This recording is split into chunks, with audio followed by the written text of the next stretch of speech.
is a presentation of Fox Sports. We are Fox Sports. We are Arizona.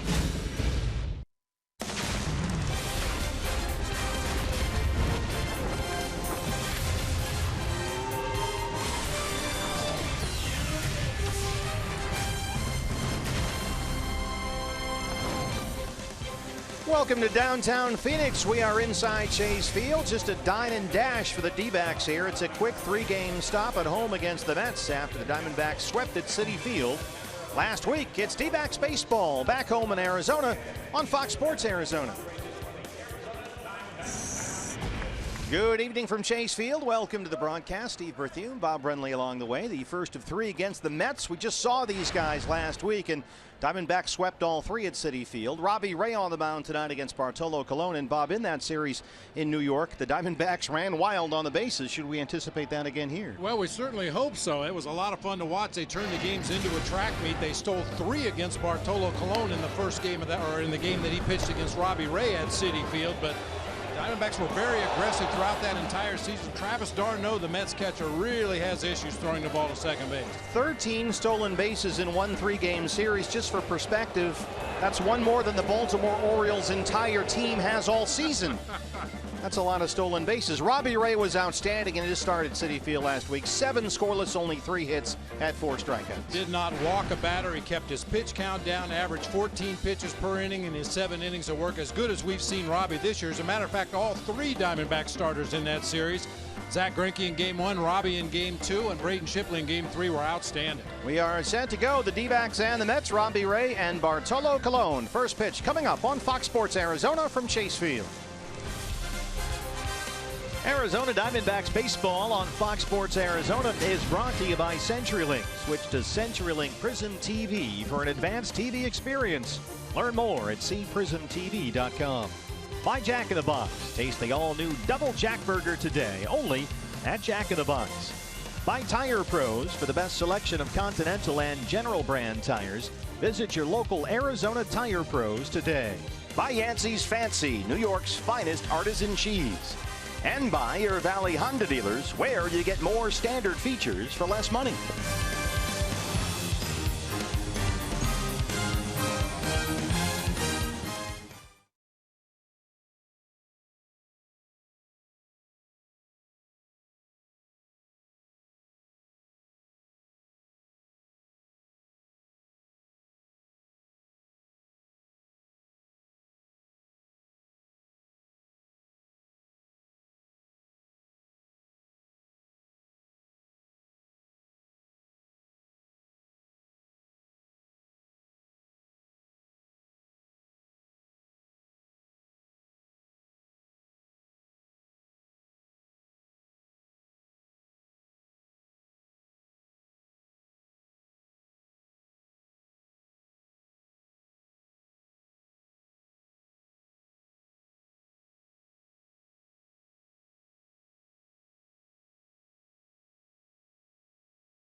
Baseball on Fox Sports Arizona is brought to you by Lone Butte Casino. Get in on big wins.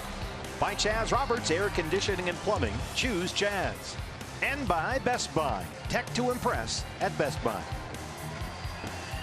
Rolling down the river back home in the Valley. It's just a quick 3-game stop before we head to San Diego for 4 over the weekend. Baxter and the Diamondbacks hosting the Mets. First of 3, Robbie Ray and Bartolo Colon. First pitch is next from Chase Field on Fox Sports Arizona.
Welcome back to downtown Phoenix, Arizona. We're inside Chase Field. Steve Berthiaume, Bob Brenly, Kate Longworth along the way. The roof and panels are closed. A very comfortable 78 degrees inside. It's the first of 3 against Terry Collins and his New York Mets, who come in here after winning their last 2 against the Padres at Citi Field. But tonight, Bob, they start a 10-game road trip through Phoenix, San Francisco, and St. Louis. Didn't we just see these guys? We did last week. Swept them, in fact. Different name at the top of the order, however. Jose Reyes leading it off, playing shortstop. Curtis Granderson will be out in center field.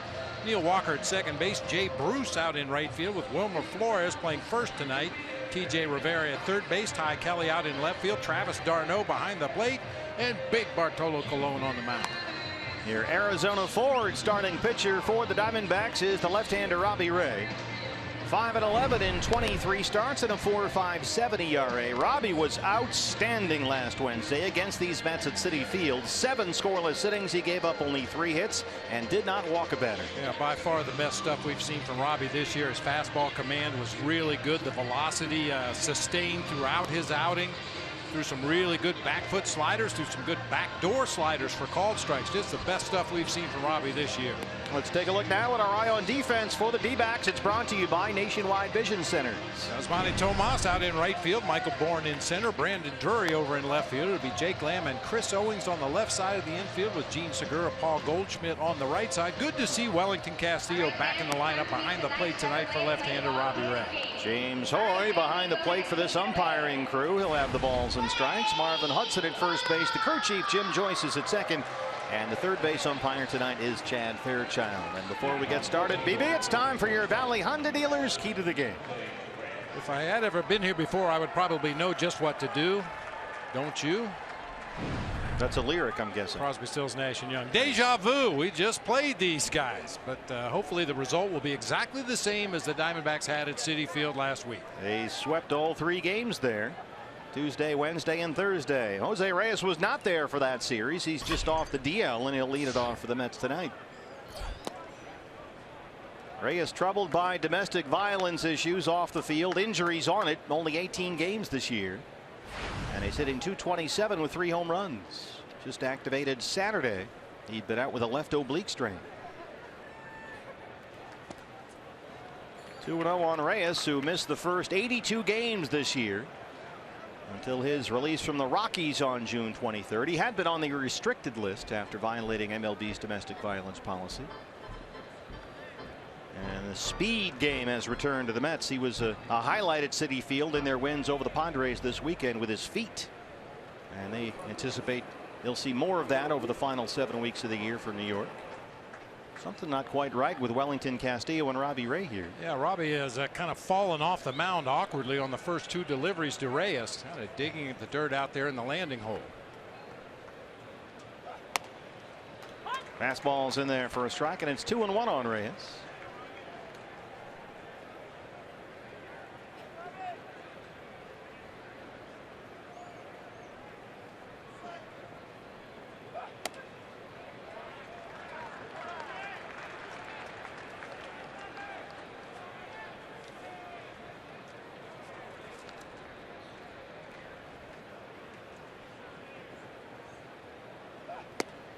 Well, Robbie's 7 innings against the Mets last week without a walk, and he walks the first batter he faces tonight. Reyes gets the free pass, and he'll work to Curtis Granderson.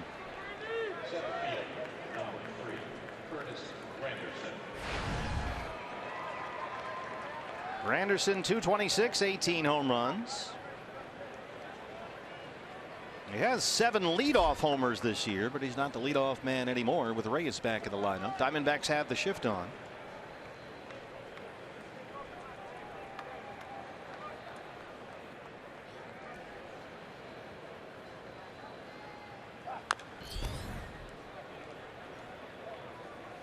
Mets are slowly getting some of their pieces back. They're hoping to get Cespedes back sometime maybe this weekend, early next week at the latest. Asdrubal Cabrera, another guy due to return from the disabled list.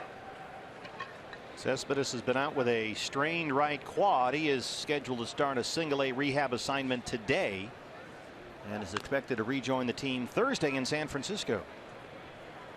And Cabrera could be back this weekend as well. He's got a strained patella tendon in his left knee. They are, of course, without David Wright and Lucas Duda. Both guys will be out for the year. Robbie walked Reyes. Now he's ahead of Granderson, 0-2.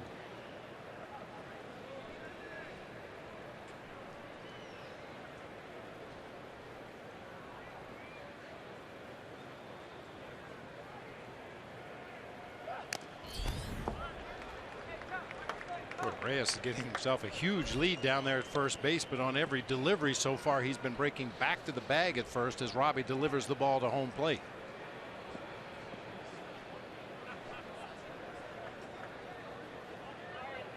Reyes is the one with the day glow elbow guard on. I was confused.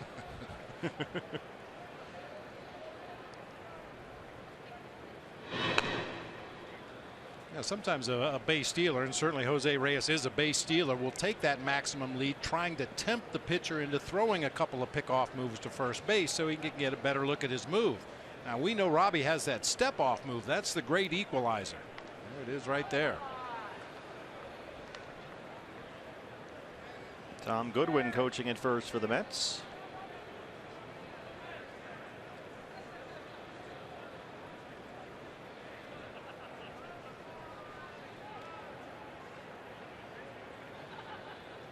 Reyes takes off for second. Granderson lines it right to Goldie, and they double off Reyes. Goldie couldn't have been standing in a better spot quickly. 2 outs. Reyes had himself a pretty good jump right there. All for naught, however. That ball lined right to Goldie. Easy double play that time. The dangerous Neil Walker. 275 and 21 home runs. In fact, he homered yesterday in the Mets win over the Padres at Citi Field. He'd homered in 3 of his last 7 games.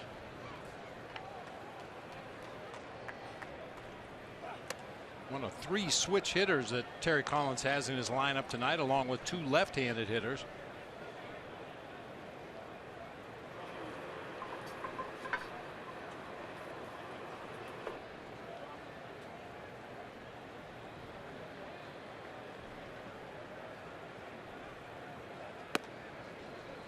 1-1 on Walker. Diamondbacks had few answers for Neil Walker last week. He went 6 for 12 in that series in New York, including a homer off Zach Greinke.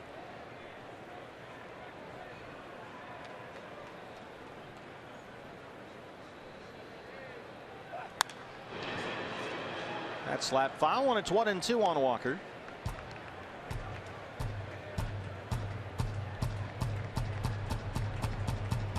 Well, Robbie just has not looked comfortable in his own skin out there so far tonight. He's very fidgety. And the velocity's been all over the place. He threw one fastball at 89. That was when he stumbled off the mound, so certainly that's understandable. He's been as high as 95 and everywhere in between. Oh, where did that miss, James Hoy? 96. Let's have a look. Good location. Might have been just off that inside corner, but boy, what a good pitch after throwing 3 away from Neil Walker. Locked him up inside that time. 2-2.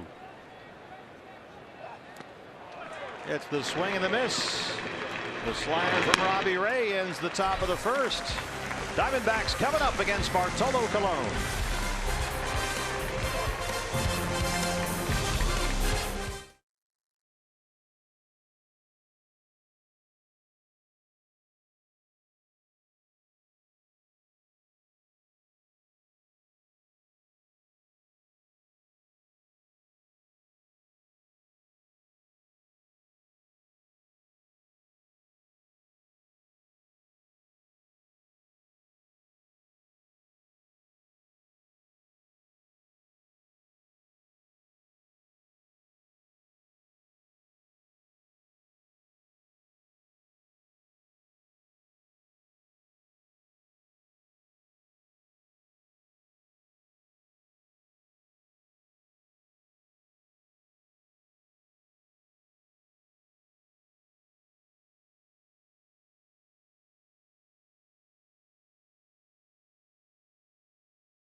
Arizona Ford starter for the Mets is the 43-year-old right-hander Bartolo Colon, tonight appearing in his 500th career game.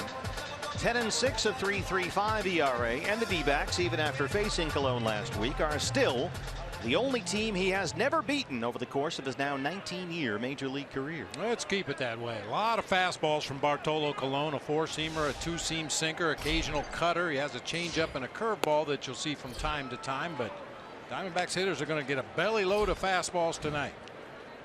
A belly load, huh? Belly load. And for some guys, that's a bigger load than others. Thank you. I just thought that was right on, spot on. 1-1 on Segura. 309 and 10 homers.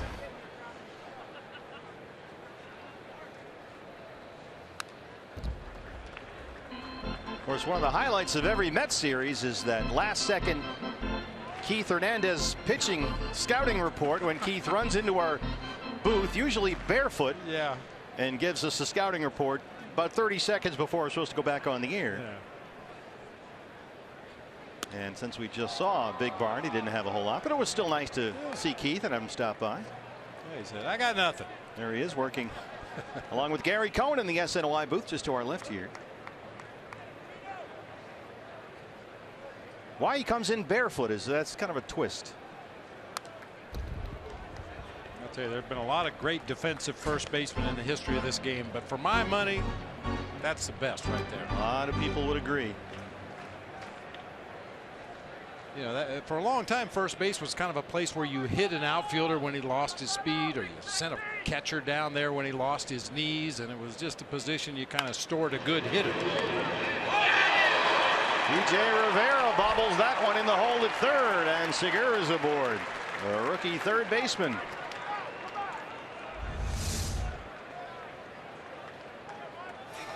The heel of the glove kind of climbs up his arm, tried to recover, lost his footing. Let's start for the Mets third baseman right there. E5 gives Segura first base for Michael Bourn. Ladies and gentlemen, start your engines. There you go. 13 stolen bases by the Diamondbacks in the 3-game series last week. Bourn 256 and 3 home runs. And you know the Mets, I mean, they must have felt helpless trying to stop the Diamondbacks in that series. There was almost nothing they could do. And if that third game, as you mentioned, yeah, if it wouldn't have been a blowout, it would have been 15, 16 stolen bases that Thursday afternoon game. Wilmer Flores holding Segura on the bag at first. No James Loney today against the left-hander Robbie Ray. Well, and because the Diamondbacks did run wild on the Mets at Citi Field, I would expect we'll see a lot of that. Pickoff moves to first base, altering his delivery to home plate. Might even see some pitch outs from Terry Collins and the coaching staff on the bench. Travis d'Arnaud behind the plate. The second time that Flores has had trouble corralling the throw over from Big Bart. He is not a first baseman by trade, Wilmer Flores. He's usually at shortstop or third base and occasionally plays second. But they need a right-hand bat against left-handers, so Loney sits tonight. He's 1 for 3 catching pickoff attempts so far. A dubious omen for the Mets in this series. Right, Segura holds, and there's a strike. It's 0-1 on Bourn. Yeah, the thing about Bartolo Colon is he's pretty quick to the plate. I mean, occasionally he'll use a high leg kick with a runner on base, but generally he uses that slide step and unloads the ball quickly.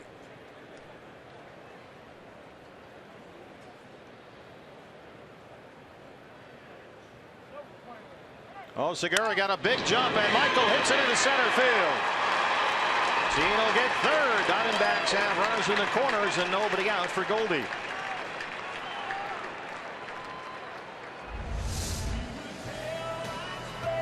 That's what speed will do. You get a pitcher paying more attention to the runner at first base than the hitter at the plate, and makes a mistake up and out over the dish for Michael Bourn to line into center field for a base hit.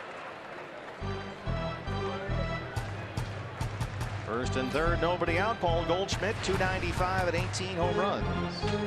Goldie had 2 hits in each of the 3 games in New York last week, including a home run.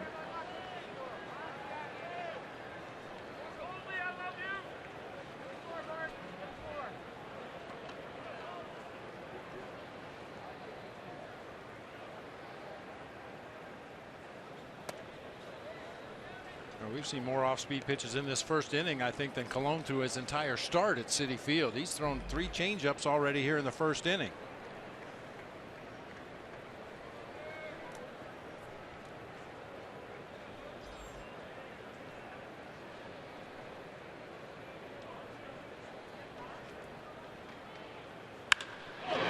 Lines it right to Reyes at shortstop. Our eye on defense for the Mets is brought to you by Nationwide Vision Centers. Veteran Curtis Granderson in center field will be flanked by Jay Bruce in right field, Ty Kelly in left field, T.J. Rivera at third base, Jose Reyes at short, Neil Walker at second, Wilmer Flores over at first base with Travis d'Arnaud behind the plate for right-hander Bartolo Colon.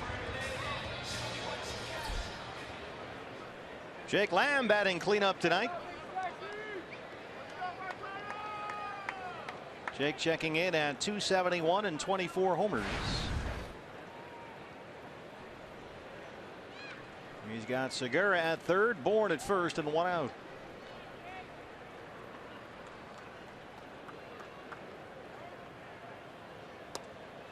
There's a strike, and it's 0-1.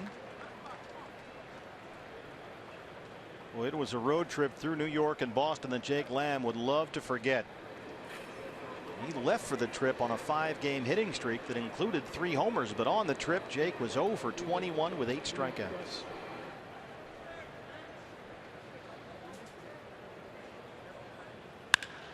He drives it into center. An RBI single for Lamb brings in Segura, and it's 1-0 Diamondbacks.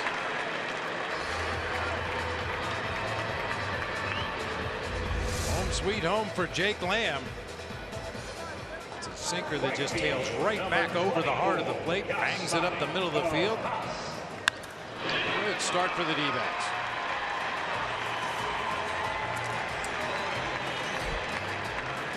Still only one out. A run is in. El Tanque, Yasmany Tomas. Batting fifth tonight in right field, 266 and 21 homers.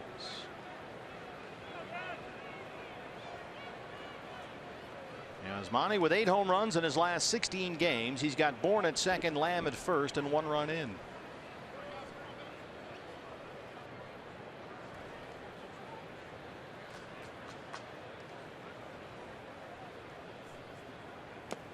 Lays off the first pitch, and it's 1-0. Tomas missed the first 4 games of the road trip after injuring his neck, laying in bed and watching television. He was 0 for 8 Saturday and Sunday in Boston. It's a contact sport. Apparently. Watching the Olympics on the off day in New York last week.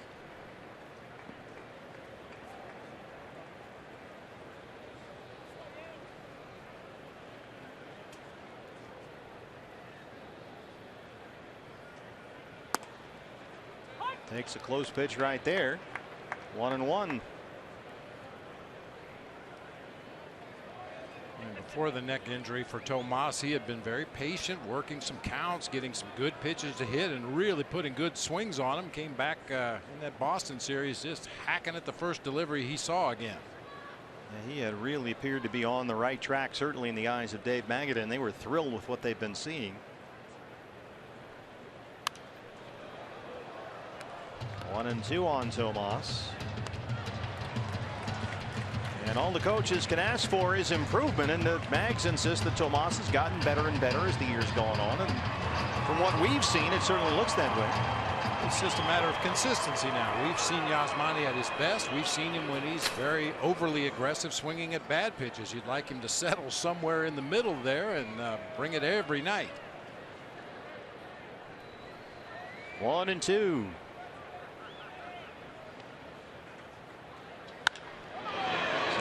Toward Jay Bruce in right field, and Bruce runs it down. Everybody scampers back to the bag, and that's the second out. Interesting on that play, Bob, because of where it was hit. It seemed like Bourne decided to go halfway to third instead of trying to go back to the bag and maybe tag up. Jay Bruce can be somewhat of a shaky defender out there in right field, so I think Michael wanted to get himself in a position, if that ball did drop, that he knew for sure he could score from second base. Unfortunately, Bruce ran it down, and Michael could only retreat to second. Jake Lamb retreats to first. Well, good to have him back in the lineup. It's Beef Wellington on the menu for the first time since August 6th. 2-1 and 2 out. There's the strike, 0-1. Well, he had 254 and 12 homers. And the D-backs got some wonderful news over the weekend after Wellington was transferred from paternity leave to the bereavement list after it was discovered that their second child, little baby boy born last Monday, had some complications, little baby Jeremiah, but he's doing very well, out of danger. And Wellington posted a picture with a newborn, and everybody was all smiles, which was just wonderful to see. So he was supposed to rejoin the team in Boston, but he's back tonight.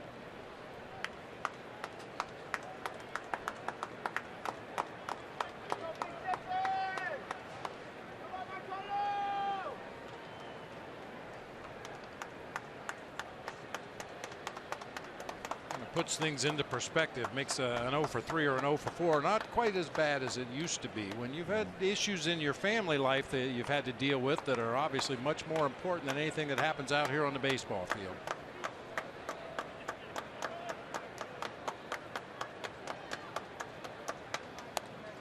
Well, some of it was procedural. You could only be on the paternity list for a maximum of 3 days, and so when he got moved to the bereavement list, basically because they needed a place to put him, everyone feared the worst, but thankfully everybody's just fine.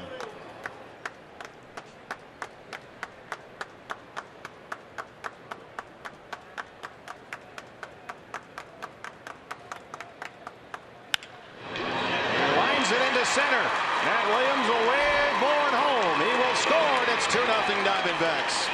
Welcome back, Beef Wellington. That one's for baby Jeremiah.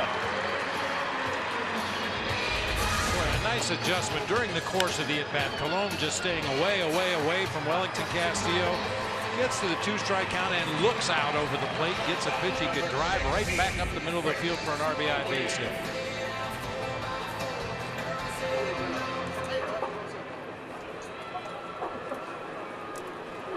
Still 2 on and 2 out. Colon now at 20 pitchers. Here's CO. 278, 2 homers.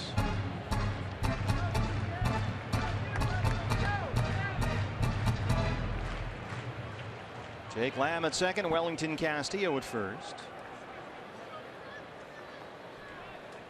Well, when a guy named Beef bats against Bartolo Colon, something's got to give. And the Diamondbacks won that one.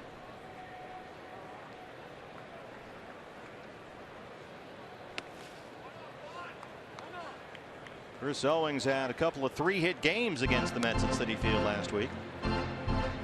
And he may have had the best road trip of any Diamondback, certainly offensively. He's batting .481 during what is now a 7-game hitting streak. We're really driving the ball, especially those 3 games at Citi Field. Just everything on the barrel, driving it to right center and left center.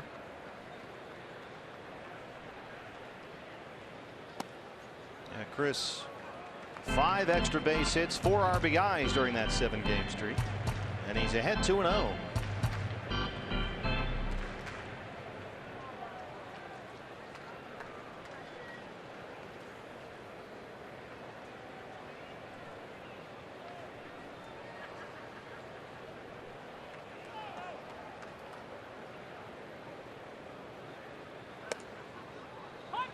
Fastball's in there for a strike, 2-1. Yeah, Colon finally broke out his slider here against Chris Owings. The first 2 deliveries that fell behind in the count, 2-0. Both sliders away from Chris Owings. Comes back with a fastball in the middle of the plate.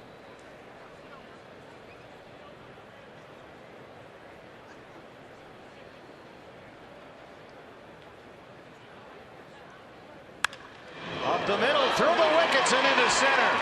Here comes Lamb. Here's the throw from Granderson. It's cut off, and it's 3-0 Diamondbacks. Chris Owings, stay hot. He's hit an 8 straight.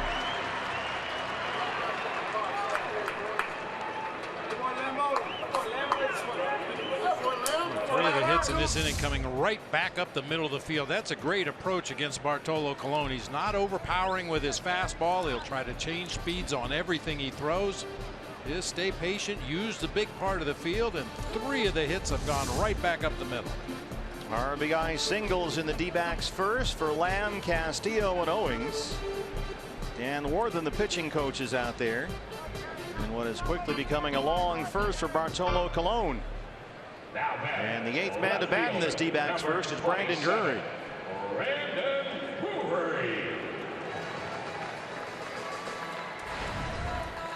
Brandon 256 and 10 home runs. He was 4 for 18 on the road trip, including a homer Tuesday in New York.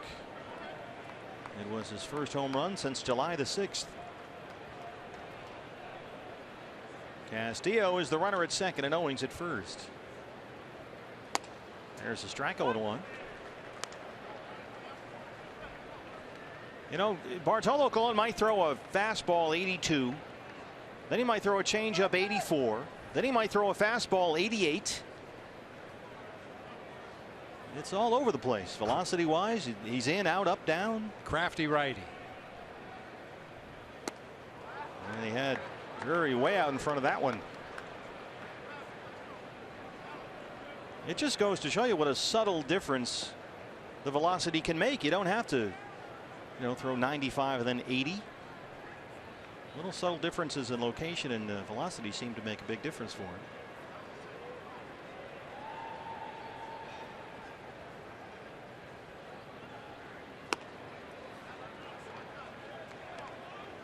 Keeps going to that slider. It's 1-2 on Drury. Very different results so far for Colon. He got a no decision against the D-backs Wednesday in New York when he pitched very well. Allowed only 1 run in 7 innings and had 8 strikeouts. But he's already down 3-0. Ball, strike 3. First strikeout for Bartolo Colon. Diamondbacks send 8 to the plate. 3 score. They lead it 3-0.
inning against Bartolo Colon and the Mets. Hey fans, D-backs 2017 season tickets are on sale now. Customize your own ticket plan with a series, a weekend, or a half season, or go all in with full season tickets that includes all the benefits. Season ticket holders enjoy the lowest price possible and perks like early entry and exclusive events. Find out more at dbacks.com/season tickets. That is a great seat. That's right below our broadcast booth right here. Look at that view. Just tremendous. First of three, the D-backs and the Mets, as Robbie Ray is out there now with a 3-0 lead as we start the second inning. And he'll work to the right fielder, Jay Bruce.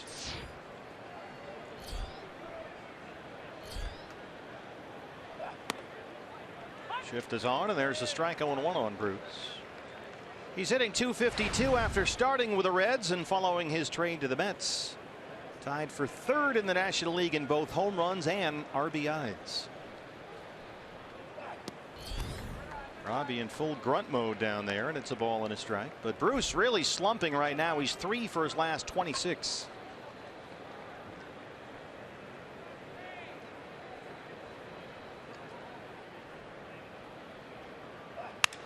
He squirts it the other way, and Co's going to have absolutely no play right here. Fought it off, and he'll take the single to lead off the New York second. Almost an embarrassed smile by Jay Bruce at first base. He'll definitely take it, however. That ball got right in on his hand, snapped his bat, and just a little dribbler to the left side. Chris Owings with a long run just to get to that ball. No chance to make a play. He's over there apologizing to Goldie. Goldie's laughing. So they're having a good time down there after that one. Here's Wilmer Flores. Flores in at first base today against the left-hander Robbie Ray. .256 and 12 home runs. Flores has had RBIs in 3 straight games now. He had the walk-off RBI in the 11th inning in their win over the Padres on Saturday in New York. Drive this one toward the right field corner. That's a foul ball. It just missed. Marvin Hudson, the first base umpire down there, running up the line to call that one.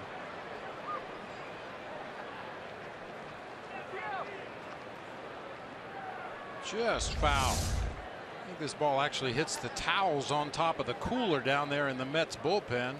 Yeah. Cleared the fence.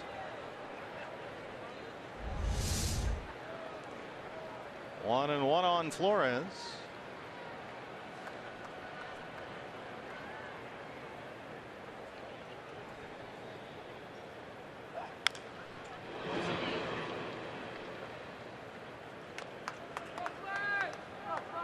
Flores 0 for 8 in the series against the Diamondbacks in New York last week.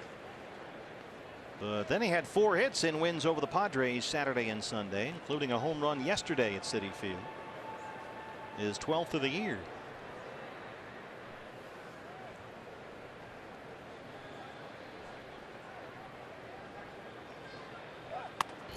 Pretty good weekend for Flores. Had the walk-off Saturday, the home run Sunday. Mets took 2 of 3 from San Diego. We'll be there Thursday for 4 games against the Padres at Petco Park. Just a quick 3-game homestand against these Mets.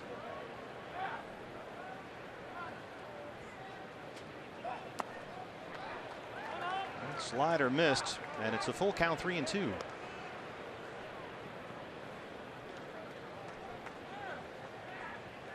What do you think the chances we'll see a triple in this series? Jake Lamb is second in the National League with 8. Jay Bruce, Gene Segura, Chris Owings are tied for 4th with 6. This is a ballpark for triples. And this is a ballpark that gives up a lot of triples.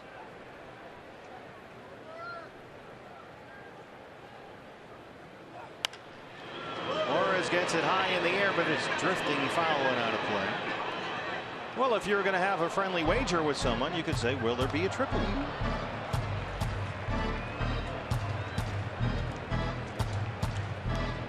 If one was so inclined.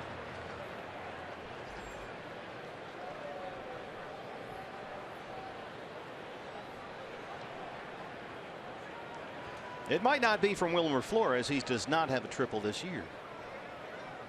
Let's keep it that way.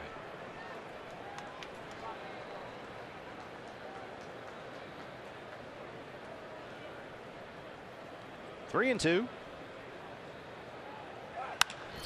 Base hit. A pair of Met singles lead off the second against Robbie Ray. That brings up TJ Rivera.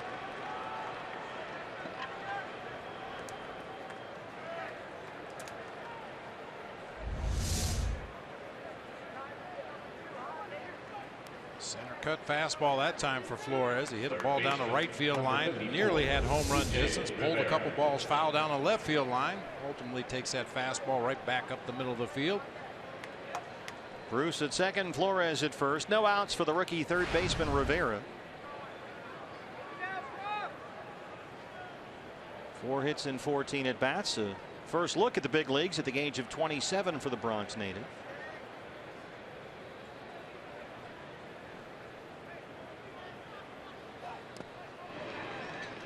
He made his big league debut against the Diamondbacks last week in New York and had an extra inning single for his first career hit. Had 2 hits, including a double yesterday in their win over the Padres. Wellington Castillo wants to get together with Robbie Ray. I was impressed with Rivera's swing in that 3-game series at Citi Field. May not have gotten a lot of hits in the series, but took some really good swings. Very quick bat.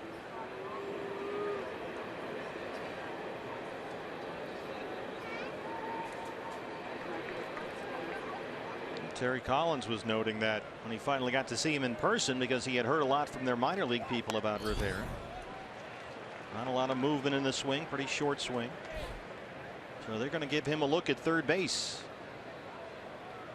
And now that Reyes is back, he'll play shortstop and Flores will kind of float around the infield.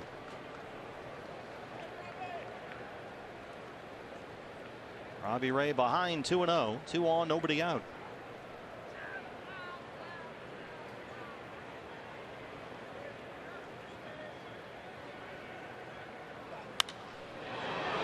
Skies it, foul ground, third base side. Lamb will give it a look, and it's 4 rows back.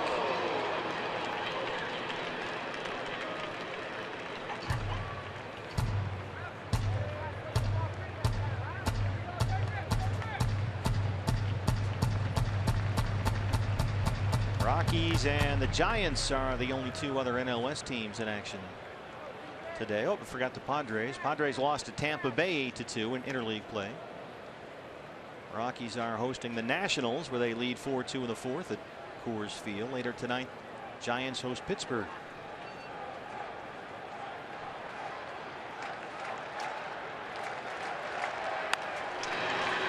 Two and two.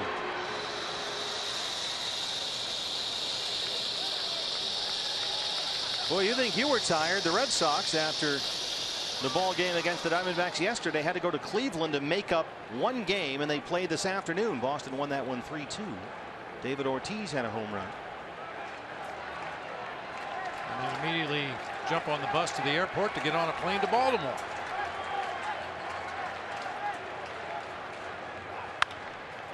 Double play ball here. Segura, Owens, they roll it. Bruce at third, 2 outs.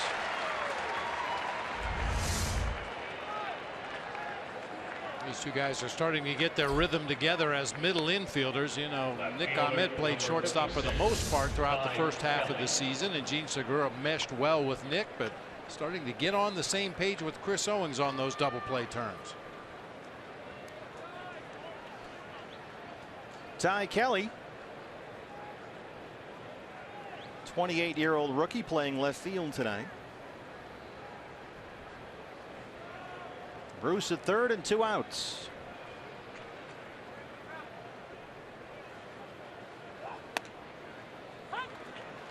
That slider is in there for a strike, and it's 0-1. Kelly batting an even 200 with 1 home run. He's played 20 games with the Mets this year. A lot of sliders early for Robbie Ray tonight. And some of his recent starts, he's just gone after the opposing lineup with fastballs the first time around. And mix in the slider, mix in the occasional curveball, second and third time through the order, but I believe he's thrown about 9 sliders out of his 31 pitches. Of course, you can't pitch exactly the way you did against a team a week later. You know, the Mets are well aware of what Robbie did to him. Well, Robbie does a great job in the second. Mets had first and second, nobody out. He keeps a goose egg up there. It's 3-0 Diamondbacks.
Welcome back. I'm Kate Longworth. Diamondbacks by 3 as we head to the bottom of the second with Bartolo Colon on the mound. The 43-year-old made his major league debut back on April 4th, 1997. At that same time, the youngest D-backs, Archie Bradley and Brandon Drury, were learning their ABCs in preschool, while the elder D-backs, like Zach Greinke, were studying to get their learner's permit. Although this is one of the youngest clubhouses in the game, it is not lost just how effective this oldest pitcher in the game has been. The Diamondbacks said they're most impressed with his consistency and the adjustments he's made over the years. Robbie Ray drives it to right, and it's over Bruce's head. Off the wall, Robbie's got to hustle into second here, and he's got a double to lead off the Diamondbacks second.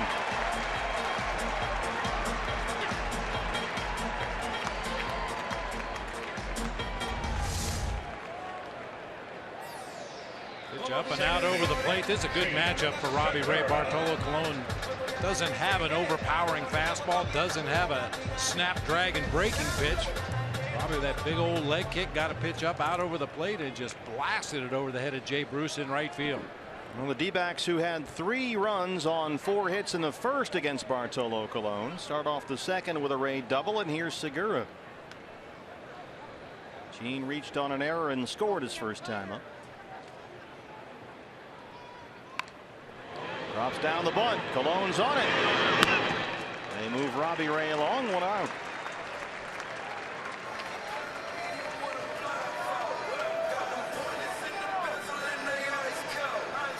That'll bring up Michael Bourne, who singled and scored in the first. Michael had a very good road trip through New York and Boston. He started all 6 games and finished with 9 hits, including a triple, a home run. He knocked in 5 on the road trip. Had a couple of hits yesterday at Fenway Park, including his 3rd home run this year.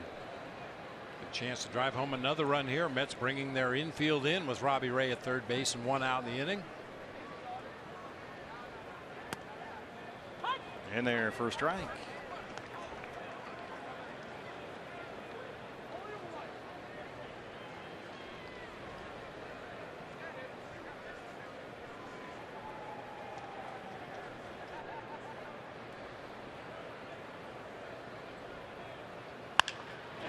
Back to Colon. Looks Ray back to the bag at third. 2 down.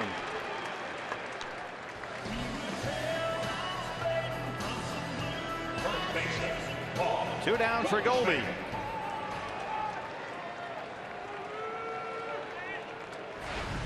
was a quiet series in Boston this weekend for Paul. He was 1 for 10 in the 3 losses at Fenway.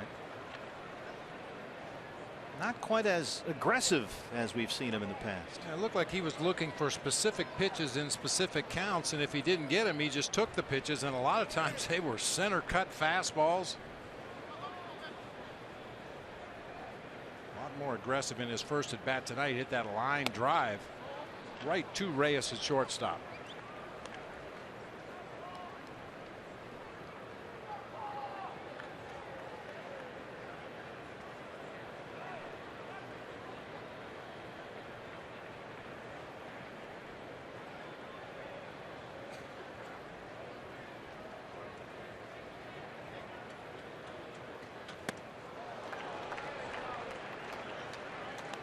One and one.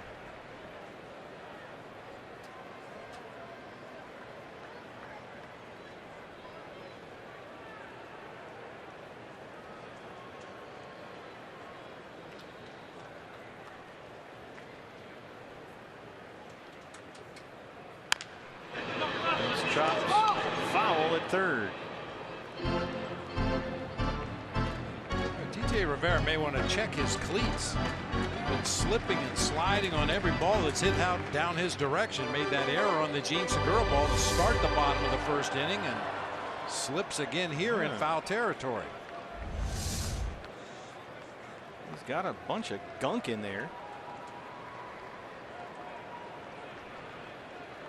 Hit it to third.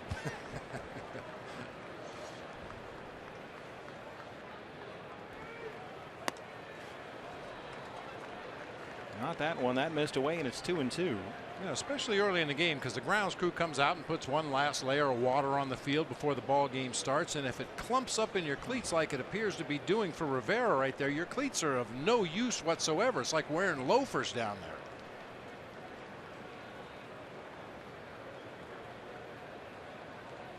Now you walk through the kitchen like that, Mom will have you mopping the floor. 3-2 on Goldie.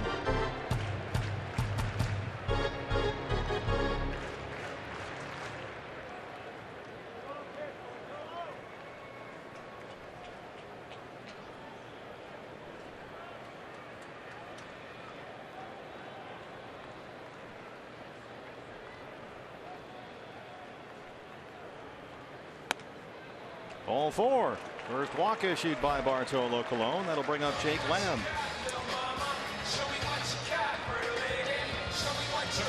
Jake had an RBI single and scored a run in that 3-run D-backs first. And that snapped it 0 for 21 skid for him. Everybody clap your hands. Robbie Ray at third. Paul Goldschmidt at first, and 2 down for Lamb.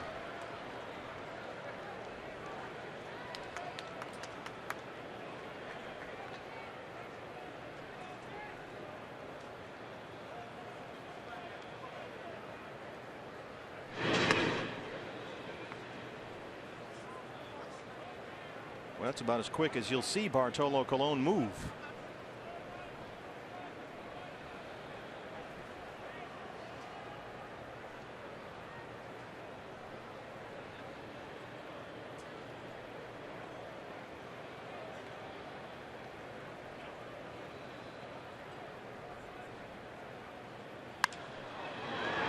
Lifted in the air to Ty Kelly in left. Diamondbacks get the leadoff double by the pitcher. They can't get him home, though. It stays 3-0.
Time now for greater coverage of baseball. It's brought to you by T-Mobile. A look around the rest of the National League West.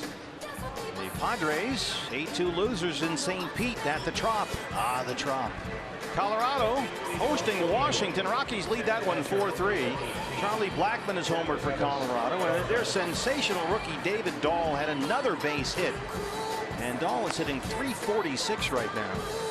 And just underway in San Francisco, Matt Moore and Ryan Vogelsong. The Giants and the Pirates are scoreless.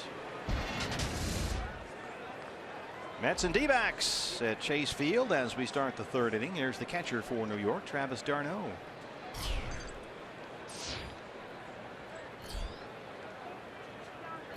Diamondbacks with a 3-run first RBI singles by Jake Lamb, Wellington Castillo, and Chris Owings.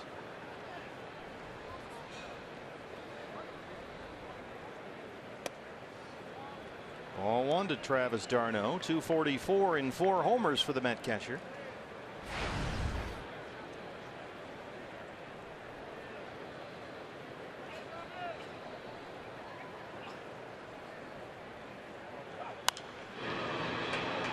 d'Arnaud started the first 2 games of that series at Citi Field, was hitless.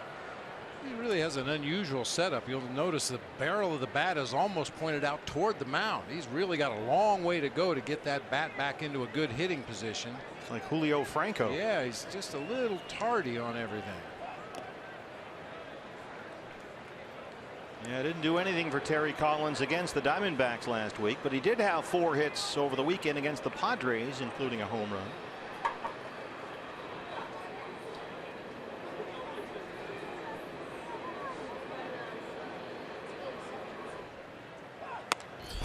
Don't want to use the word rant, but Terry Collins on that Thursday after the Diamondbacks finished off the 3-game sweep kind of went off on his team and put it on his players to take some ownership and just frankly play better.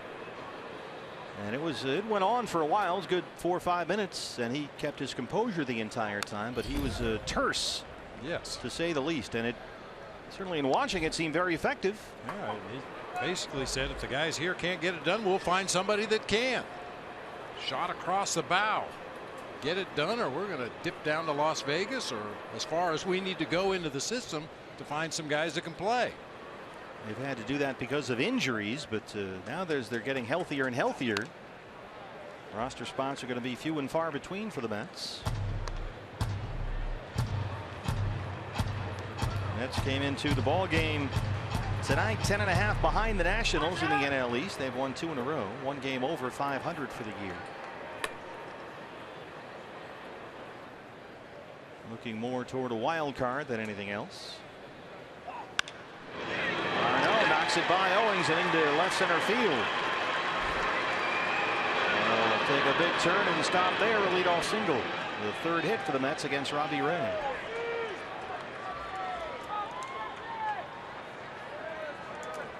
Well, always entertaining. Here comes Bartolo Colon.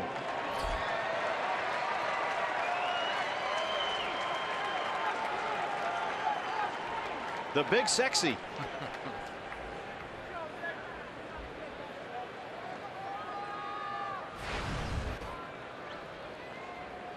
Bartolo Colon, 5'11", 285, in there at the age of 43.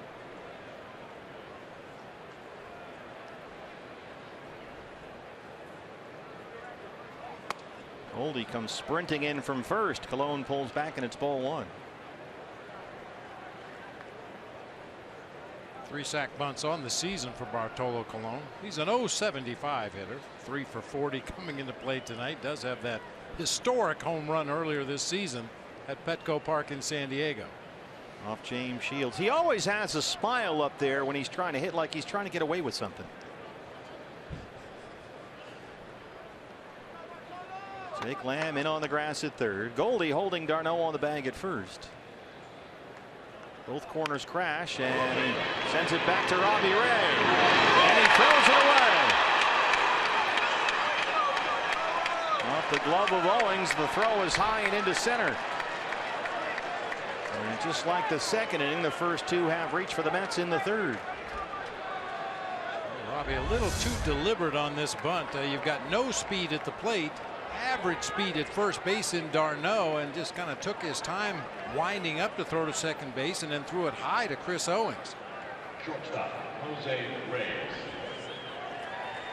Owings trying to make the catch, stay on the bag, and avoid the runner all at the same time, and just couldn't do it. So it's d'Arnaud at second, Colon at first. E1 the error on Robbie Ray, brings up Jose Reyes, the shortstop. Reyes walked to lead off the ball game.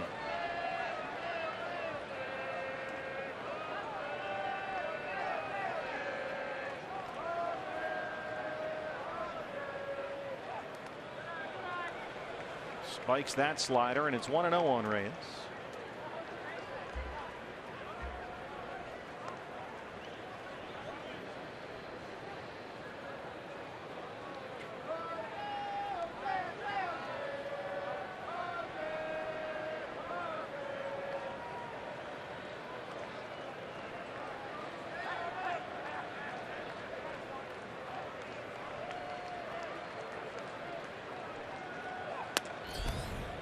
Fastball's in there for a strike, 1-1.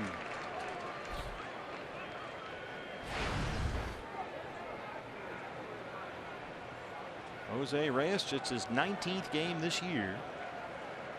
Just off the DL Saturday. Been out 17 games with a left oblique strain. Base hit, he knocks it into center. They will wave d'Arnaud, and the Mets are on the board. It's 3-1.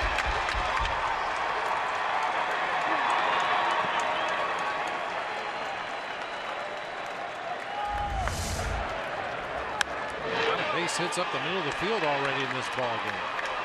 Right back at Robbie on into center field. They concede the d'Arnaud run. The other two runners at first and second. Mike Butcher to the mound. Robbie Ray still looking for his first out of this third inning.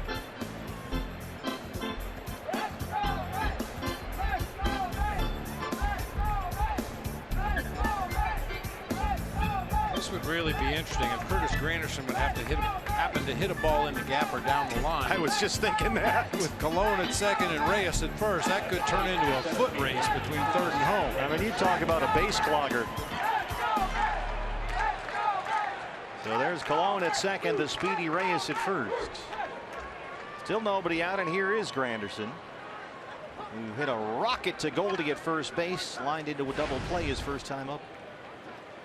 So he's just 4 for his last 34 up there. Fastball in there, and it's 0-1.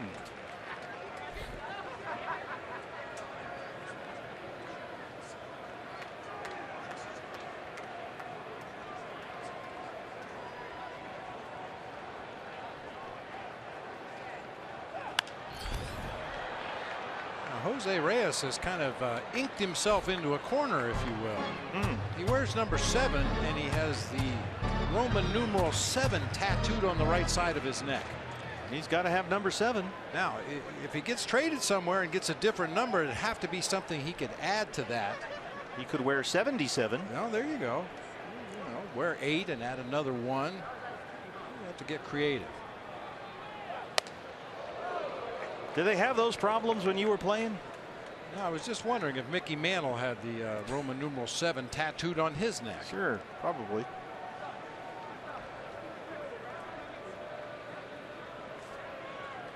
One and 2 on Curtis Granderson. 2 on, nobody out, a run is in.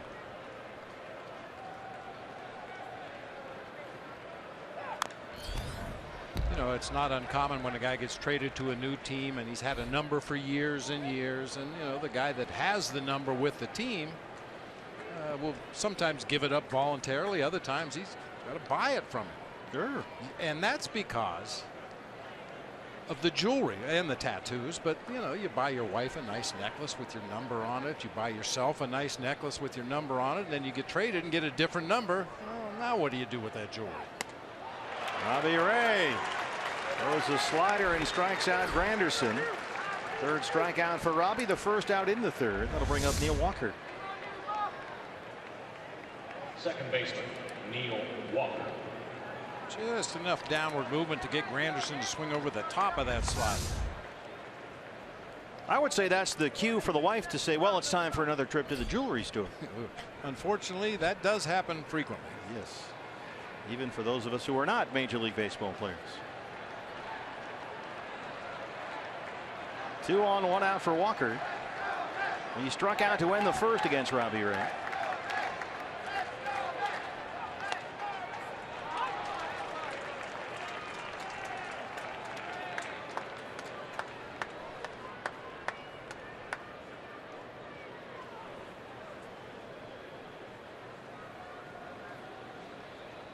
Walker's flashed a lot of power this year. He's homered in 3 of his last 7 games. Robbie bounces that one. 1-1. Walker's been on a nice run since July 27th. He's hitting .438, 8 extra base hits, including 5 homers. He's driven in 13 runs over that stretch. And a switch hitter, batting .315 from the right side, just over .260 from the left. He can homer from either side of the plate.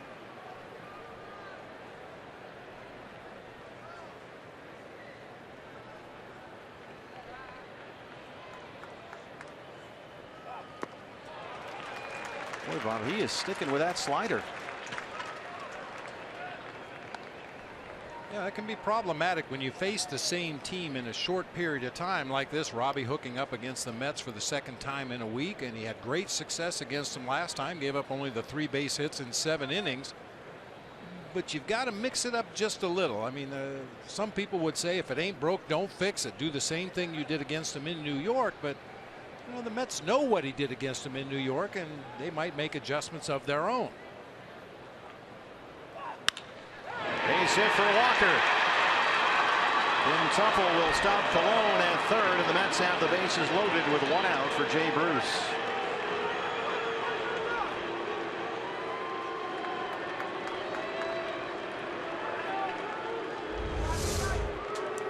Another slider working its way down and in. Not a bad pitch.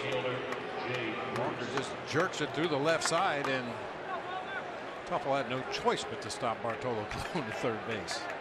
He was just hoping he made it to third base. Yeah, Drury would have had to have fallen down for Teufel to send Colon home. So here is Bruce. He singled to lead off the second. You can see he handles himself all right versus lefties, just over .240. He's homered 6 times this year against left-hand pitchers.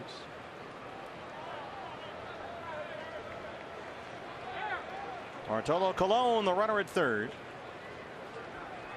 Jose Reyes is at second and Neil Walker at first.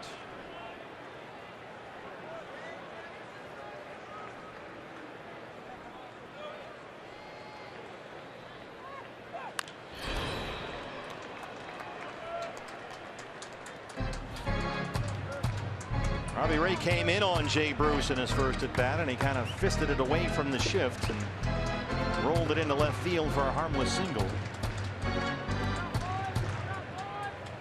We talked about Jay Bruce at Citi Field. He's one of those left-handed hitters. If you don't make him aware that you're going to come inside hard, he will reach out and pull pitches 4, 5, 6 inches off the outside corner of the plate. He can still cover those pitches and hit them hard to right field.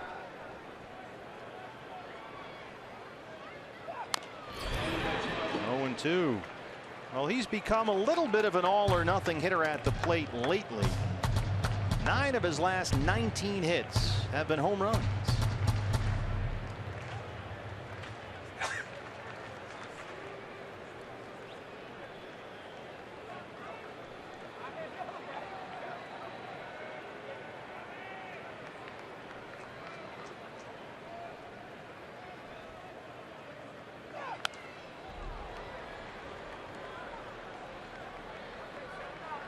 Another slider from Robbie Ray.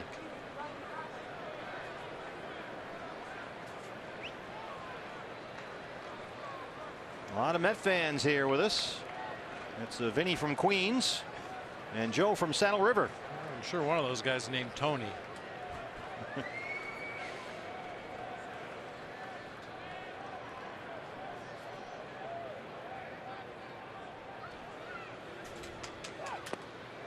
Did he go? Nope.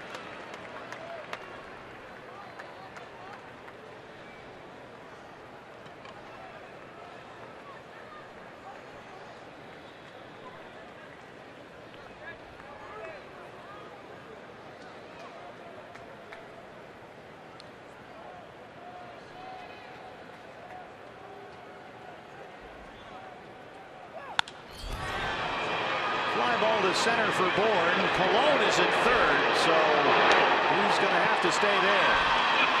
And Robbie Ray gets a big out, number 2.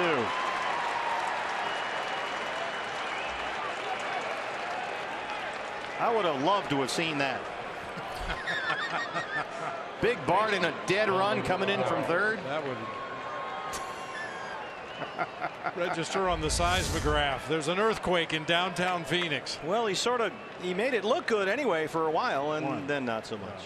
Step and a half. Wilmer Flores. Bases loaded, 2 outs.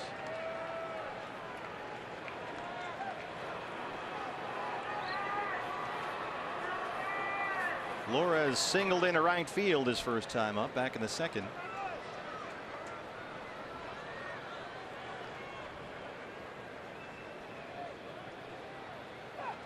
Yanks it foul down the left field line. Oh, he turned on that one big time.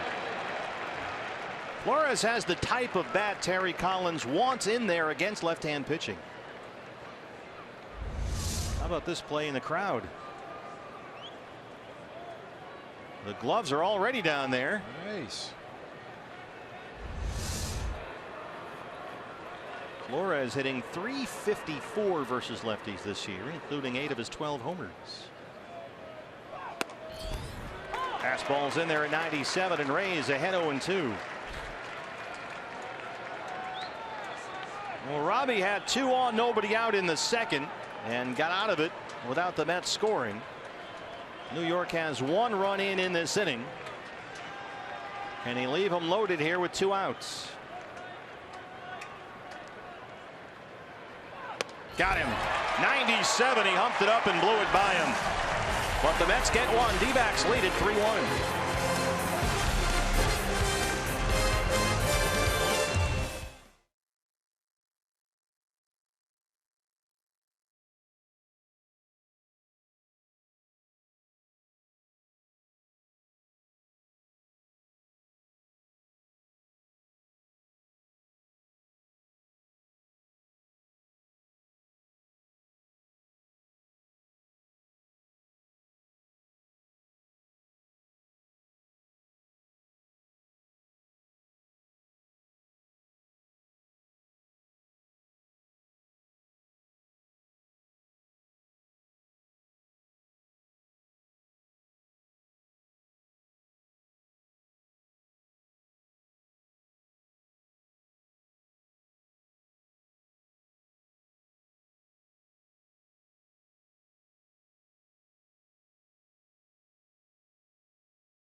Spiker, she just won the hot dog race as Relich, and when she turned around, there was Dad. That's Navy Petty Officer Second Class Brandon Spiker. He's been on the USS John C. Stennis aircraft carrier for the last 7 months, and he gets to see his little girl here at Chase Field tonight. That's very nice that she won the hot dog race. He is the big winner. The whole family the big winners here tonight. Turn around and see Dad. She's so caught up in the victory that here comes Dad to sneak in. Dad brought flowers. That's great. Leading off for the D-backs, right fielder. 3-1 Diamondbacks as we start the bottom of the third. Yasmani Tomas will lead it off against Bartolo Colon. Tomas flied out his first time up. Each team with 5 hits. D-backs lead at 3-1. RBI singles in the first by Jake Lamb, Wellington Castillo, and Chris Owings. That's got one back on a ribby single by Reyes in the top half of this inning. Colon at 40 pitches, 28 strikes. And Robbie's had to labor a little more tonight than he did at Citi Field. I mentioned in the open of the show he averaged 14 pitches per inning, threw only 98 in his 7 innings of work. He had to throw 29 pitches to get out of that 3rd inning. You think that's because he's throwing, for whatever reason, so many sliders? Yeah, and it just looks like his command is not quite as sharp as it was that day in New York. Of course, he was outstanding in that ball game.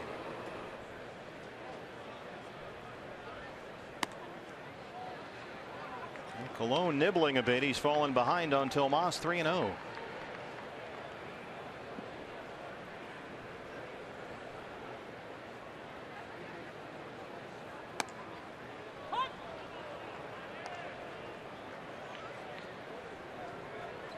Giants have taken a 1-0 lead at AT&T Park over the Pirates. Rockies and Nationals now tied up 4-4 at Coors Field.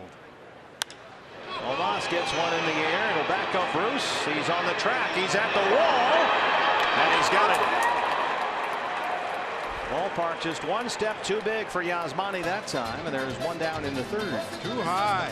What do you mean too high?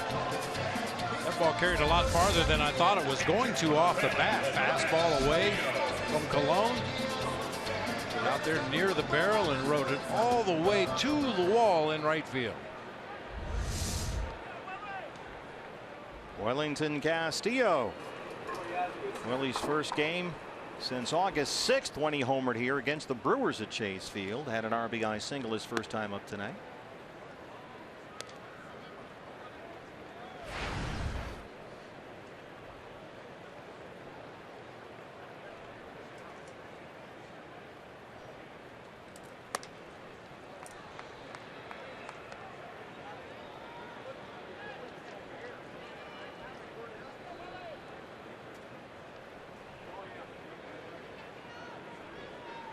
Hashtag beef mode back in business. That's a foul ball. Chad Fairchild, our 3rd base umpire tonight.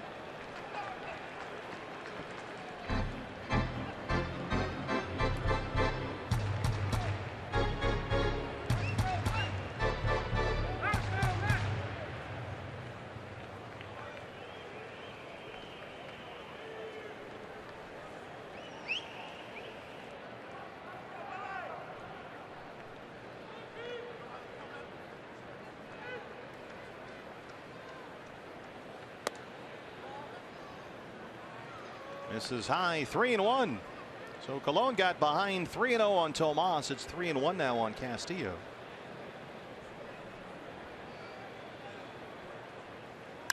And Welly bangs it into left center.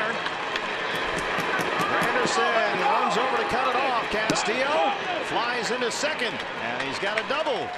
His 16th of the year. Wellington Castillo 2 for 2. Not sure if those words have ever been spoken before. Wellington Castillo flies into second. Well, it's all relative. Yeah, really waited well. Of course, you have to against Colon. He's going to change speeds on everything he throws up there, move his fastball around. Well, he waited on that one perfectly and banged it into center field for a double. Anderson had to go a long way over to cut that one off and just did get it before it got to the track. Chris Owings red hot right now, an RBI single his first time up. Chris has now hit safely in 8 straight games.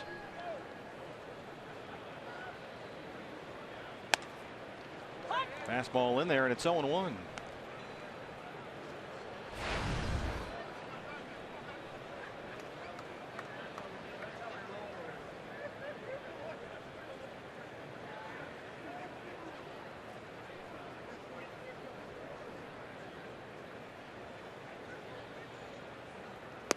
Chris getting a lot of time at shortstop these days. Nick Ahmed is here and was working out a bit before the game today, but they don't anticipate that Nick will be back anytime soon from that hip. So it looks like CO is good to go at shortstop for the foreseeable future.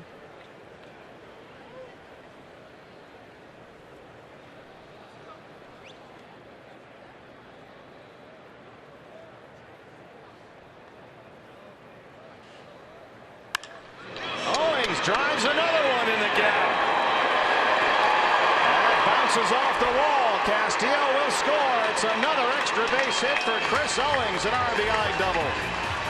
Man, is he hot.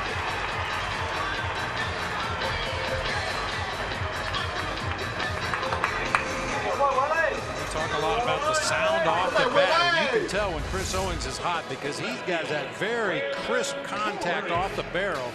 He's been doing this a lot lately. Loves that right center field gap. Well, in his last, let's see, over the course of this 8-game hitting streak, he's now got 6 extra base hits and 5 RBIs. 4-1 D-backs, Brandon Drury. Brandon struck out looking to win the first against Cologne. Owings at second, 1 out.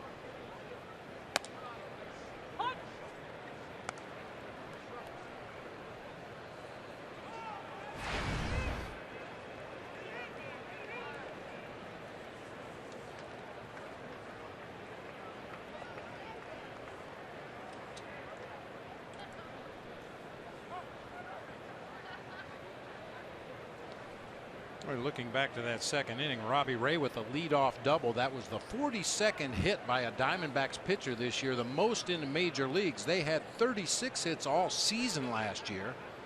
It was the 10th extra base hit, which is also the most in the majors. They had 1 extra base hit last year. Boy, Chris Owings started flying toward third and put the brakes on big time that time. That was as dramatic a stop as you will see. Travis d'Arnaud back there. Remember, the Diamondbacks last week stole 13 bases in 3 games at Citi Field against these Mets.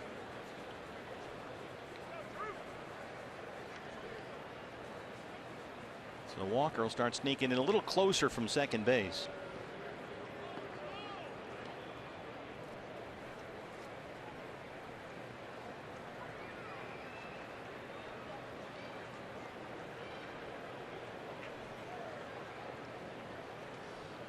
One and one on Brandon Drury.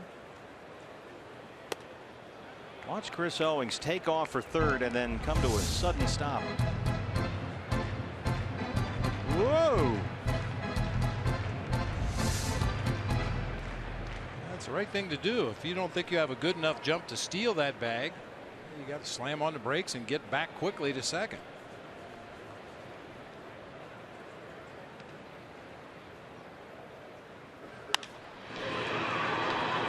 Guy to very short right center. Walker's drifting out there, and that's the second out.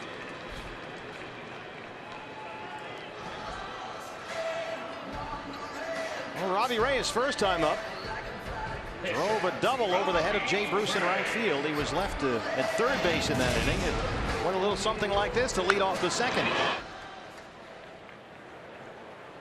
I think it's going to get him again.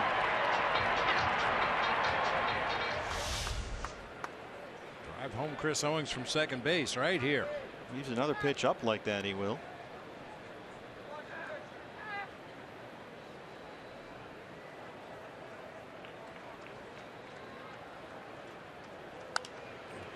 That was it.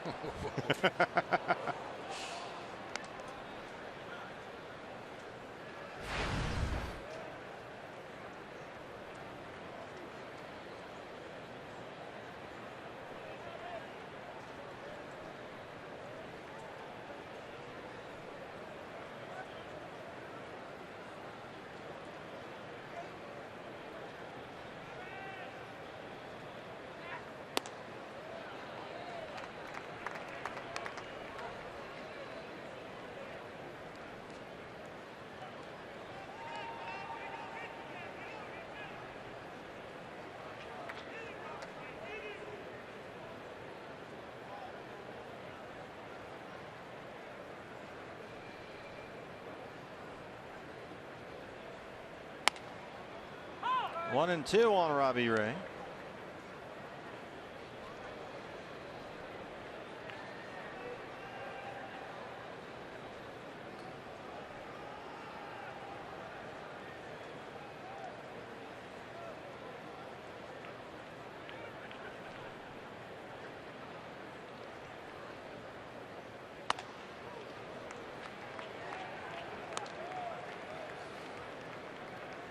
Bartolo Colon tonight is 500th career game. 19 years in the big leagues. 500 games.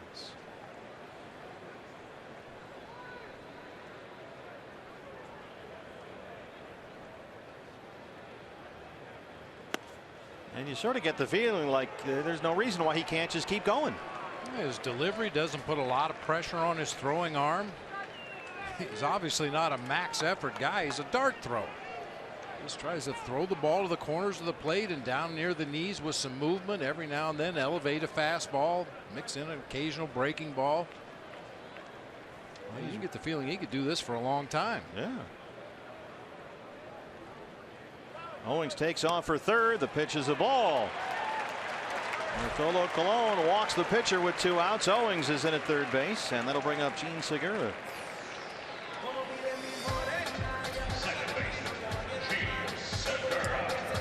Segura reached on an error in the first, scored a run, had a sacrifice bunt his last time up.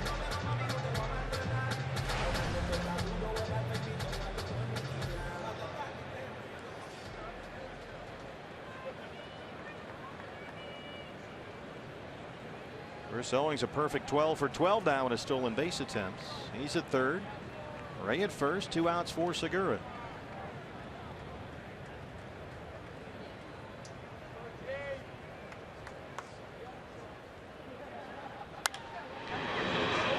Out of play. Jean Segura 10 home runs this year. That's 1 home run shy from matching his total for the previous 2 years combined. His career high is 12 home runs. That was set during his All-Star season in Milwaukee 3 years ago.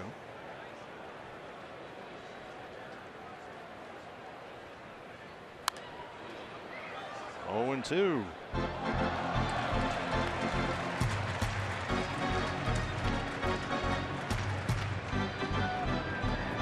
Home run porch, one of the best seats in the house here at Chase Field. We were out there doing a game not too long ago. You're right behind Curtis Granderson, the center fielder, with a great view from out there. Highly recommend that seat for anybody going to a Diamondback game here at Chase Field. The roll at a shortstop for Reyes. Flip to Walker for the force on Ray, and that's the inning. Diamondbacks get one more. They lead it 4-1.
We are back at Chase Field. D-backs lead the Mets 4-1.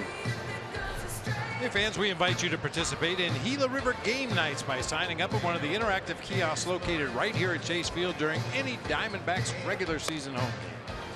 Diamondbacks got 3 in the first inning against Bartolo Colon. RBI singles by Lamb, Castillo, and Owings. They had a 3-0 lead. Mets got 1 back in the top of the third. An RBI single by Jose Reyes. Diamondbacks have added one. Chris Owings, his second RBI hit tonight, a double. And so Robbie Ray now leads at 4-1 as we start the fourth. It'll be TJ Rivera, the rookie third baseman, followed by Ty Kelly, the rookie left fielder, and Travis d'Arnaud, the catcher, 6, 7, and 8 in the Met fourth. Rivera hit into a double play his first time up. Just 4 for 15 on the year. 27-year-old rookie.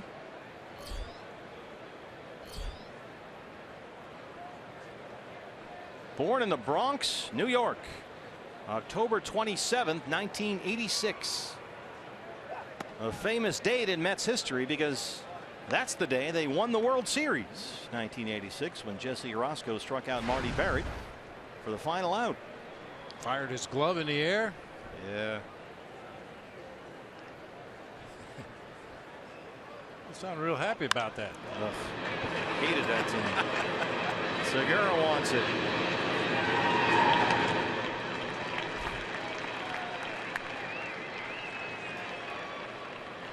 I mean, that was a good team, of course. They had a lot of good players. Keith Hernandez, you were just talking about that, was a vital member of that 86 Met team.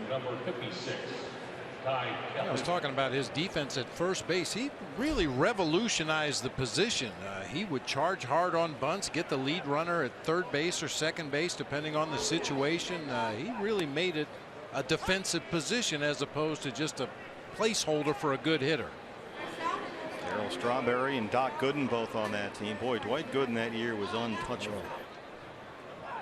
Untouchable. I mean, Mark Grace wore number 17 throughout his career as a tribute to Keith Hernandez. Really? I didn't know that. Ty Kelly struck out his first time up.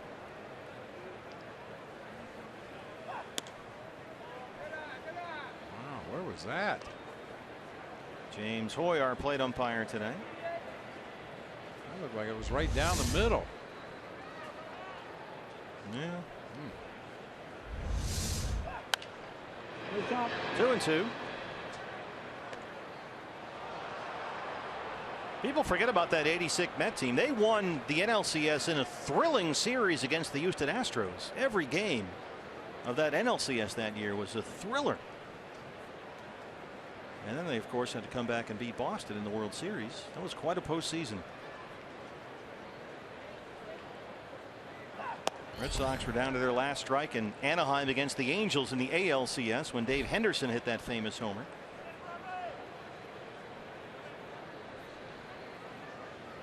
3-2. That one was off Donnie Moore, the late Donnie Moore. I can still remember seeing Dave Henderson jump in the air after he got about a step out of the batter's box, and it was like he was defying gravity. He hung in the air. It seemed like for several seconds before he came back down to the ground and finished his home run trot. Kelly hooks one foul.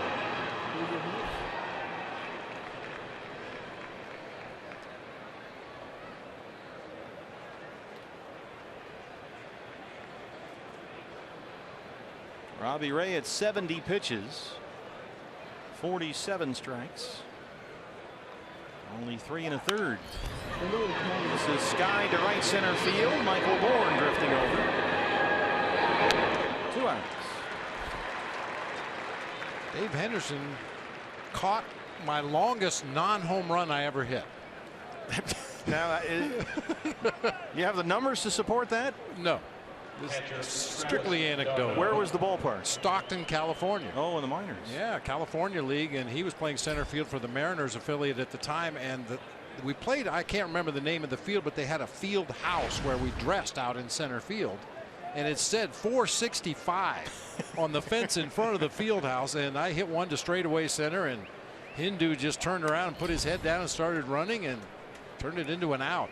I probably hit it about 464. That's my story, and I'm sticking to it. Sure.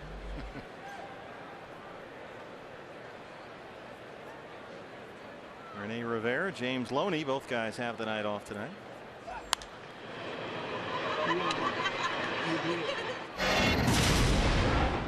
This is, of course, from our producer, Brad the Big Dog Weimer, who is now fired. Now, the story from Boston is that even if Buckner had caught the ball, there was no way that Stanley was getting over there to cover the bag anyway. That's our story, and we're sticking to that.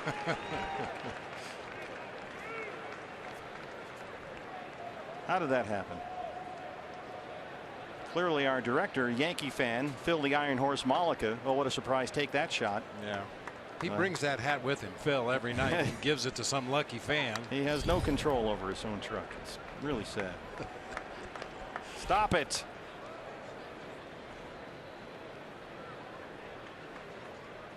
Dave Henderson, after played with that '86 Red Sox team, played a year, well, part of a year in San Francisco, then had a bunch of 4 or 5 really good years with Tony La Russa on those Oakland A's teams in the late '80s and '90s. In fact, he was an all-star in '91. Darno knocks it the other way, a base hit.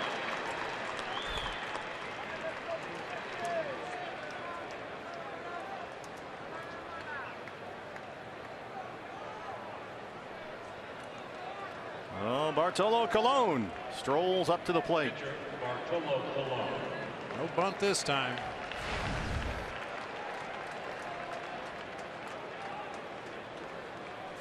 Well, the Mets can't afford to keep losing games. They are only 12-17 since the All-Star break.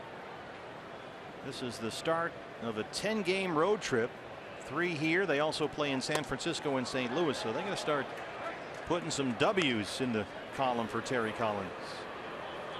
They are going to get healthy here. Probably by the weekend they'll have both Cespedes and Cabrera back. They just got Reyes back. There's a Bartolo Colon swing. The thing is, he can't injure an oblique because he doesn't have any. So he can just take a big cut. Comes out of this one shaking his left hand. And there's that smile again. James Hoyle, give him a moment to gather himself. 1-1.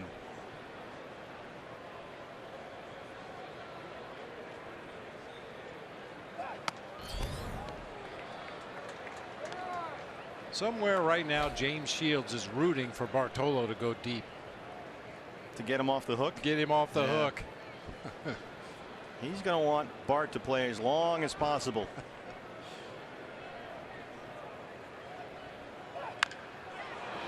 Slaps that one foul, and it's 2-2. That was at Petco Park in San Diego. Let it go.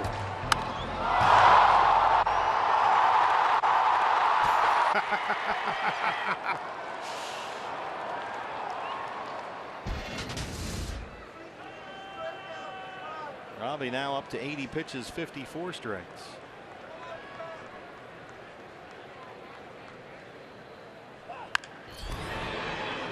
A change of attack this inning for Robbie Ray. All fastballs so far. Of course, he was starting down at the 6 hitter in the Mets lineup, working his way through the bottom. Just decides he's going to try to overpower all these hitters.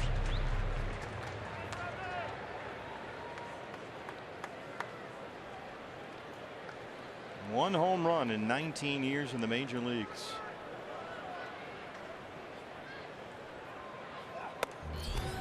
Well, he's worked the count full, 3-2.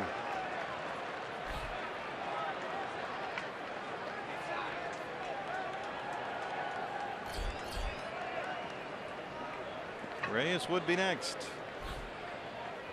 Goldie will play behind the runner, Darno at first. He'll be off for the pitch. 3-2 to Bartolo Colon. He walked him.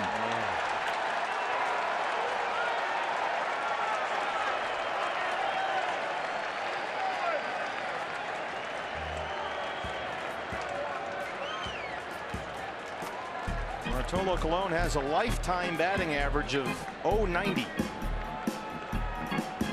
First walk of the season for sure for Bartolo Colon. Maybe the first of his career. Our crack staff is working on that as we speak. Yes, his first career base on balls for Bartolo Colon.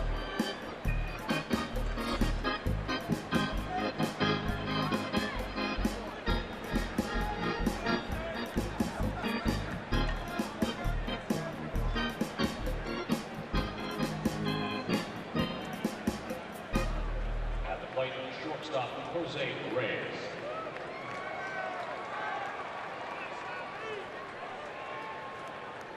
282 plate appearances in the major leagues.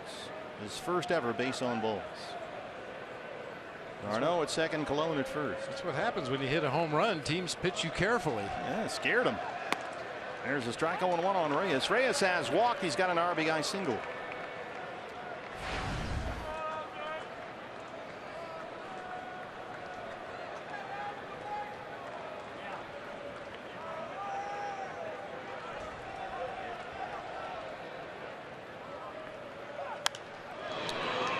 That'll reach the seats. 0-2.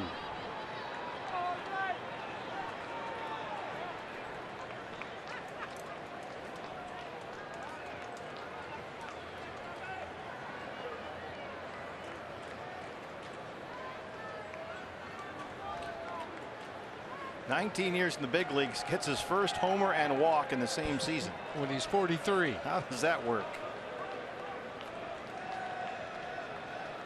It took him a while to get his timing and rhythm.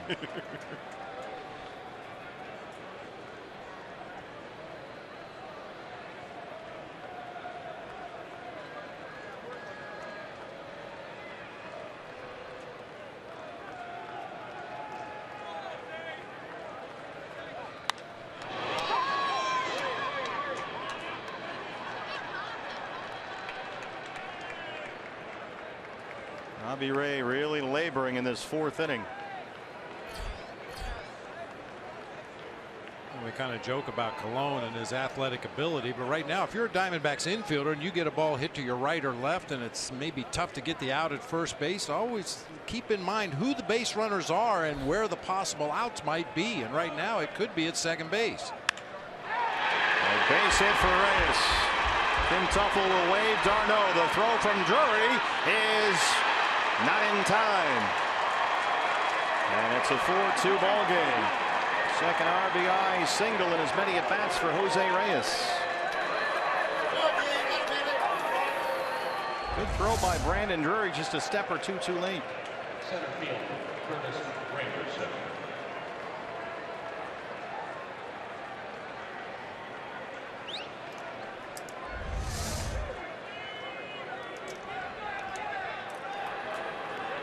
So that's where the walk to the 090 career hitter really hurts you, and this inning in which he's already thrown too many pitches will continue. Curtis Granderson, the hitter, he's 0 for 2.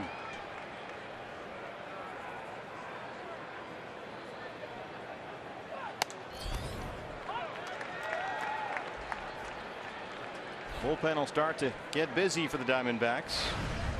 Robbie Ray near 90 pitches through just 3 2/3.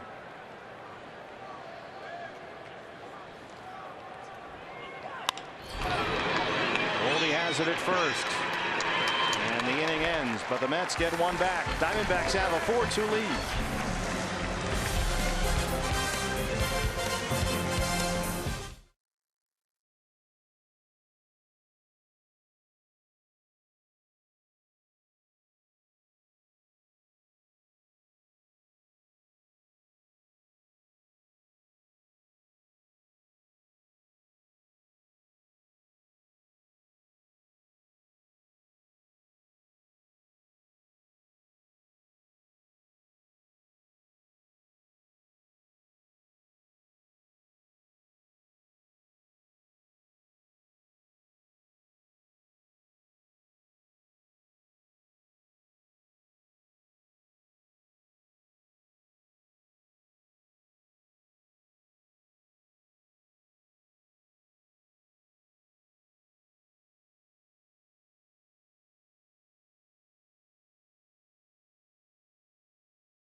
Mets creep back a little bit. It's 4-2 as we head to the bottom half of the 4th inning. Time to take a look at this day in baseball history, brought to you by Geico.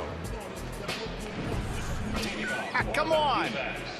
Every time it's either a catcher doing something good or a manager getting ejected. Well, this is good, though. He got ejected twice in one day. A doubleheader, got thrown out of game 1, and then during the lineup card exchange for game 2, Ron Luciano threw him out again. You are a liar, Earl. You're a liar. Earl Weaver celebrated a birthday yesterday. Maybe he was a little hungover on August 15th, 1975 after celebrating back then. Bartolo Colon, his first career base on balls in his 19th major league season, leads to a Reyes RBI single. So it's a 4-2 ball game now as Michael Bourn leads off the home half of the 4th. Bourn, Goldie, and Lamb 2, 3, and 4 against Colon. Michael Bourn singled and scored in the first inning. He's 1 for 2.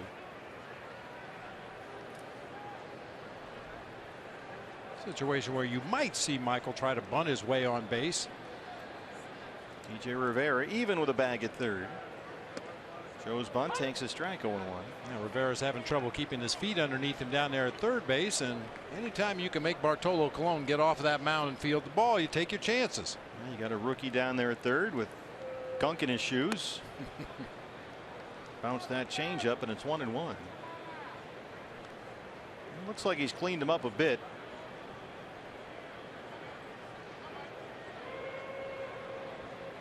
Not getting a whole lot of traction down there.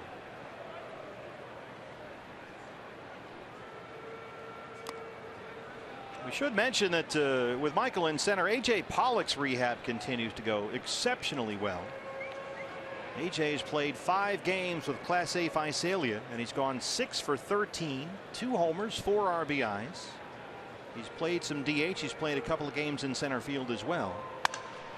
And there's a base hit for Bourn, a leadoff single in the 4th. Michael 2 for 3 so far. So the news on A.J. is very encouraging. And in the meantime, all Michael Bourn does is hit. Had 9 hits in 6 games on the last road trip, and he's 2 for 3 tonight. A.J. homered for the Rawhide last night on his way to Mobile to continue his rehab there at the AA level. Roll Hyde. J.R. House does such a great job down there. 70 pitches for Colon, 43 strikes.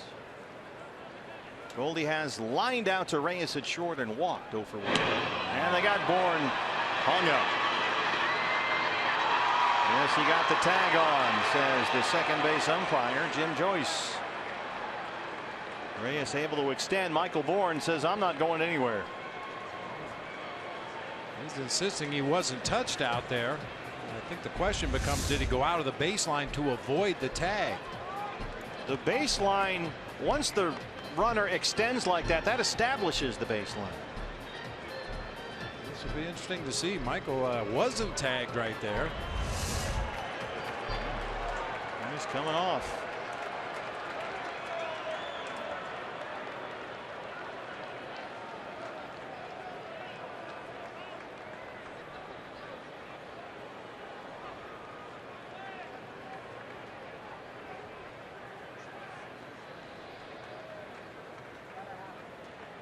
That's a caught stealing. 1-3-6 on the putout.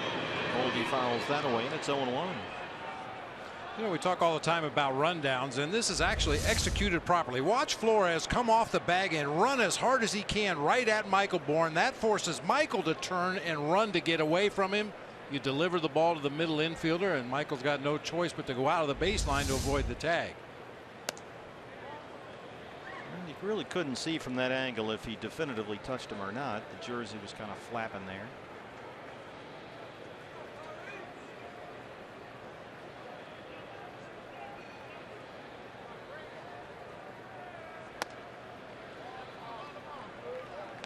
Two and one on Goldie. Here's Jim Joyce.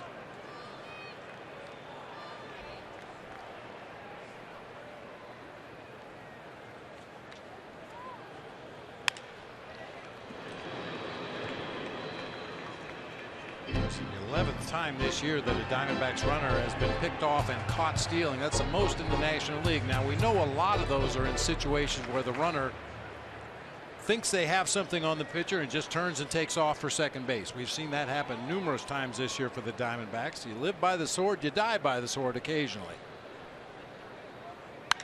Goldie knocks it into right center. And that's where the Bourne pickoff really hurts. Goldie on the run. He's going to head for third. And he's in there. Third triple of the year for Paul Goldschmidt.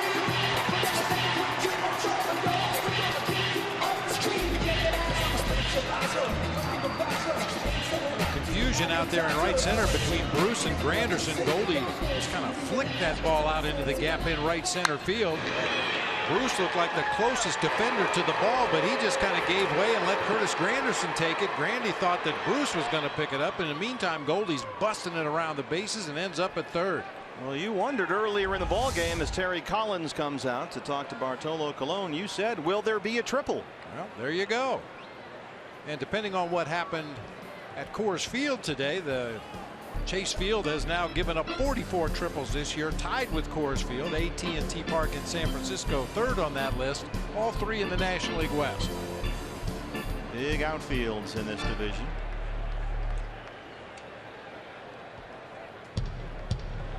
That game at Coors Field, the Nationals and the Rockies. Washington leads that 5-4 in the 7th inning.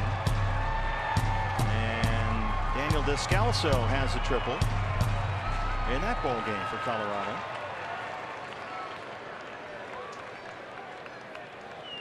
Jake Lamb has an RBI single. He has scored a run, 1 for 2. Goldie at third, 1 out. Infield creeps in for the Mets.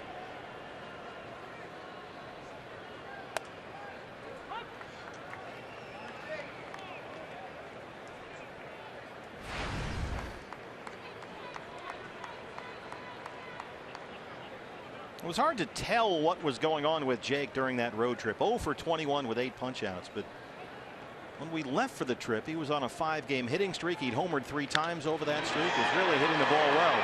Gets this one way up in the air, deep right center. Granderson has it. Here comes Goldie, and it's 5-2 Diamondbacks. The RBI for Jake Lamb is second tonight. And that's Tacos.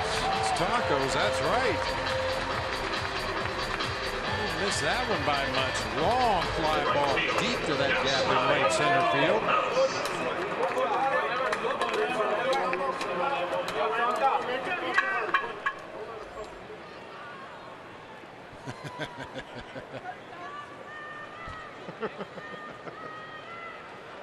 That's Manny Tomas.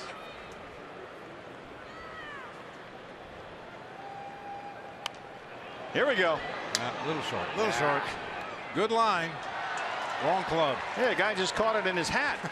Wearing an ASU Sun Devil shirt down there.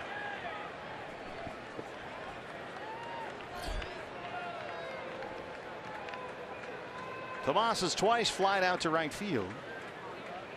His last one drove Jay Bruce right to the base of the wall out there.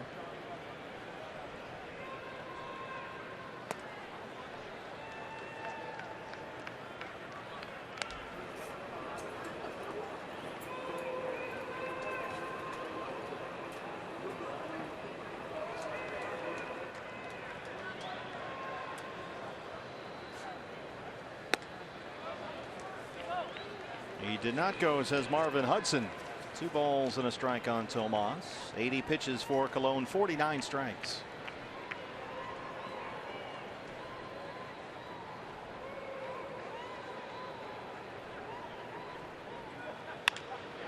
On the ground to shortstop for Reyes, who bobbles it, recovers, and throws it out. But Goldie triples. Jake Lamb gets him home. Diamondbacks have a 5-2 lead.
fifth inning. Quicken Loans takes a look at our rocket arms for the Mets and the Diamondbacks. Your team leaders in strikeouts. Robbie Ray's out there right now, and he leads the Diamondbacks. He's got, let's see, 4 strikeouts tonight.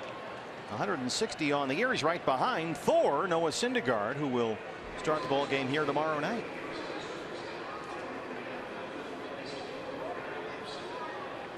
That's up against Braden Shipley. Then it's Zach Godley and John Neese in the series finale Wednesday. Neil Walker leads off the Met fifth. Walker, Bruce, and Flores 3, 4, and 5 against Robbie Ray. Very nice job by the Diamondbacks offense to immediately answer the Mets runs in both the third and the fourth inning. Came right back and got it back. Yeah, that's a great point. Walker has struck out and singled 1 for 2.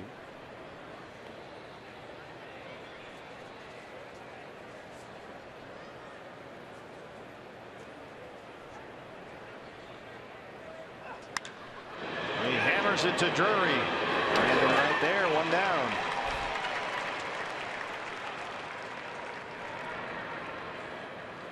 Brandon barely had to move that time. Ball hit on a line almost right at him.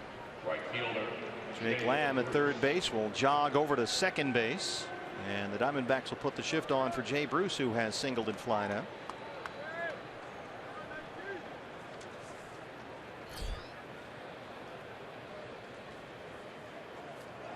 Boy, third base used to be easy. Used to basically just stand there the whole time. Now you're a third baseman. You're running back and forth between second base and third base. You might go all the way out to short right field. You might have to turn a double play at second base.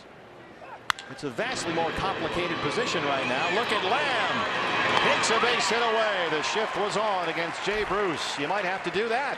That's a 5-3 putout over there. Wants to move several steps to his left, smothers that ball with a slide, gets up and fires on to first just in time to get Jay Bruce. Nice play. 2 outs on 4 pitches for Ray. He certainly needs that. 93 pitches through 4 2/3. Here's Wilmer Flores. Flores has singled and struck out.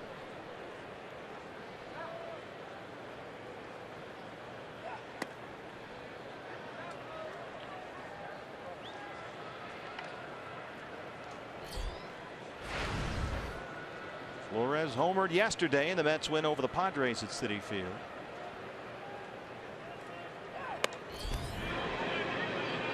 He's able to check his swing, says Marvin Hudson, and it's 2-0. With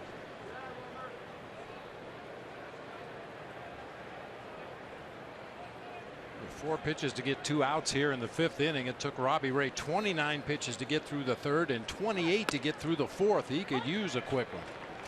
2-1. Well, his spot would be due up 4th in the bottom of the 5th.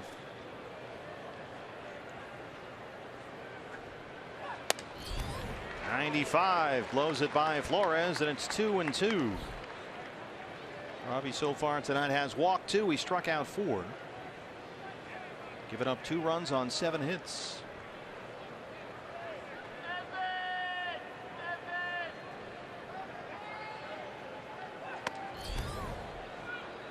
Fastball missed, and the count is full 3-2. TJ Rivera on deck.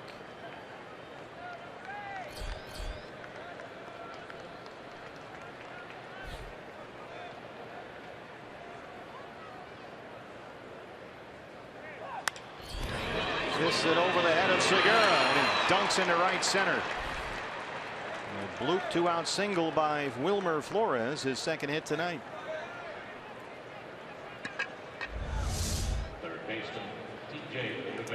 He gets right in on the hands of Wilmer Flores, just gets enough to get it over the head of Gene Segura into shallow right center. So the inning continues with Ray at 99 pitches. Rivera so far 0 for 2. He has hit into a double play and popped up. 4 hits in 16 at bats in the major leagues. A big league rookie at the age of 27.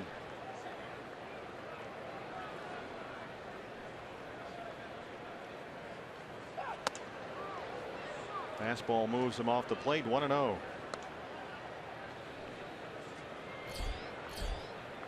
Rivera was leading the Pacific Coast League at all of AAA baseball in hitting when he was called up from Las Vegas. 349 with 11 home runs down there. 80 RBIs in 96 games.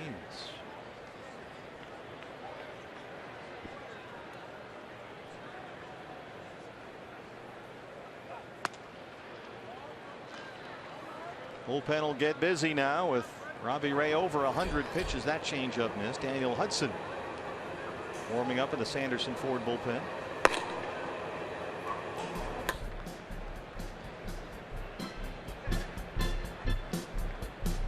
It's another case of the way it seemed to have gone for Robbie tonight, Bob. Every inning has been extended by just a little bit, and it all adds up over the course of 4 or 5. You know, he walked Colon in the 4th with 2 outs. 3-2 count on Flores. Little bloop single with 2 outs. He's had to keep going every time. And now he's behind on TJ Rivera, 3-0.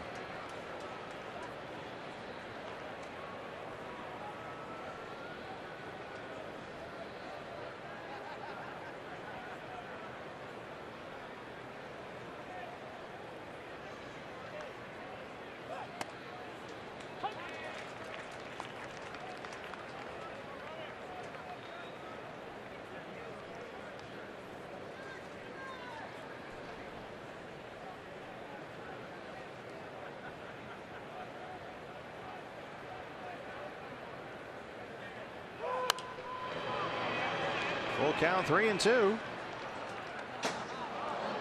Back-to-back 3-2 counts for Robbie in this inning. Ty Kelly, the left fielder, on deck. He would be next. Oldie plays behind the runner Flores at first.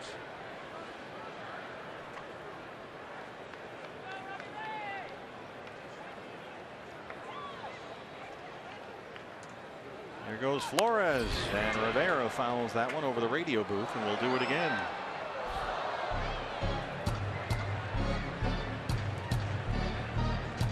Pirates have come back to take the lead in San Francisco. 3-2 Pittsburgh over the Giants. They're in the 4th. Rockies are trailing the Nationals at Coors Field 6-4. Padres 8-2 losers in Tampa Bay today. Another 3-2 to TJ Rivera. Flores takes off again, and that's fouled off again.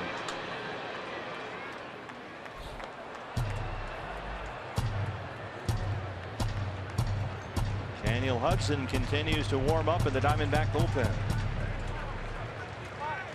Mets bullpen is busy as well.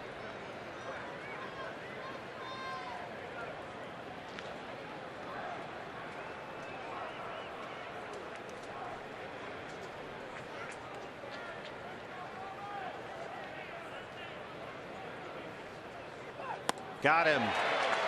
Robbie Ray finishes off the Mets in the 5th with his 5th strikeout. He's got a 5-2 lead.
As we start the home half of the 5th inning at Chase Field. D-backs fans, if you can't catch the games on your television, you can stream them live on your mobile device.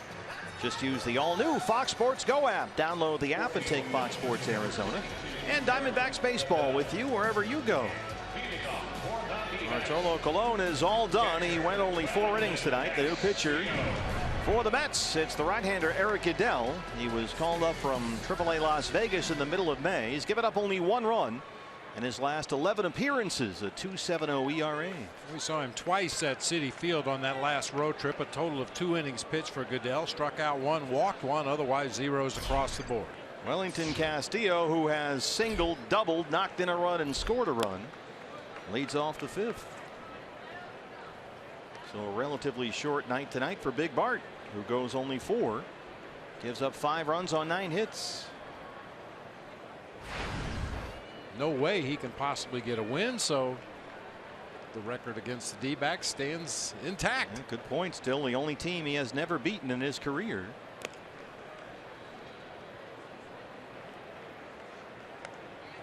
He might stick around a couple extra years just for that.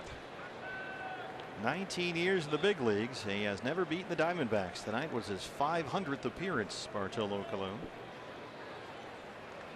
Only 17 pitchers in Major League history have beaten all 30 teams, 30 existing teams right now.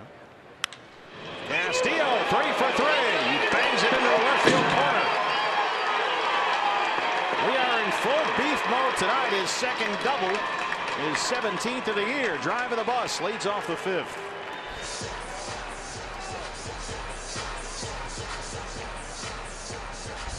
Boy, is that right on time for Wellington Castillo to return to the lineup and swing a hot bat.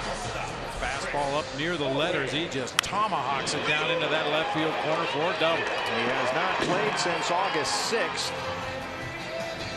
Was away for a while for some family issues after the birth of his second child, little baby Jeremiah, last week. Everybody's doing just fine. So Welly has a single, 2 doubles. He's at second to lead off the 5th for Chris Owings, who's 2 for 2.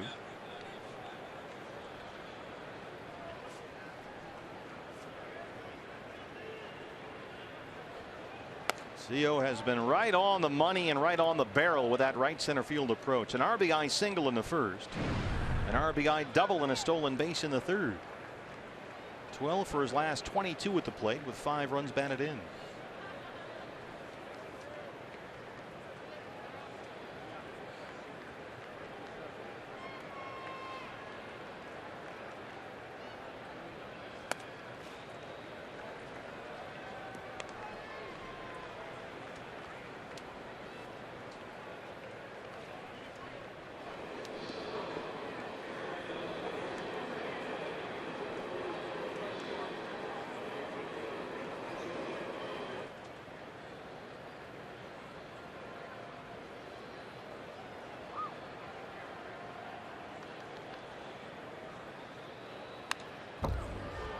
Rip.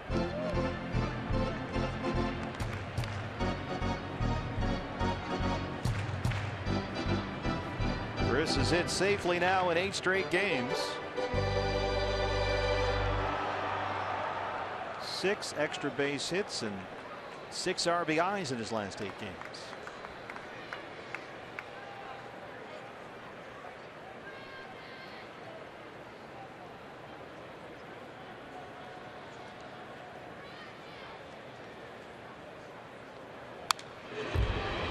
Two.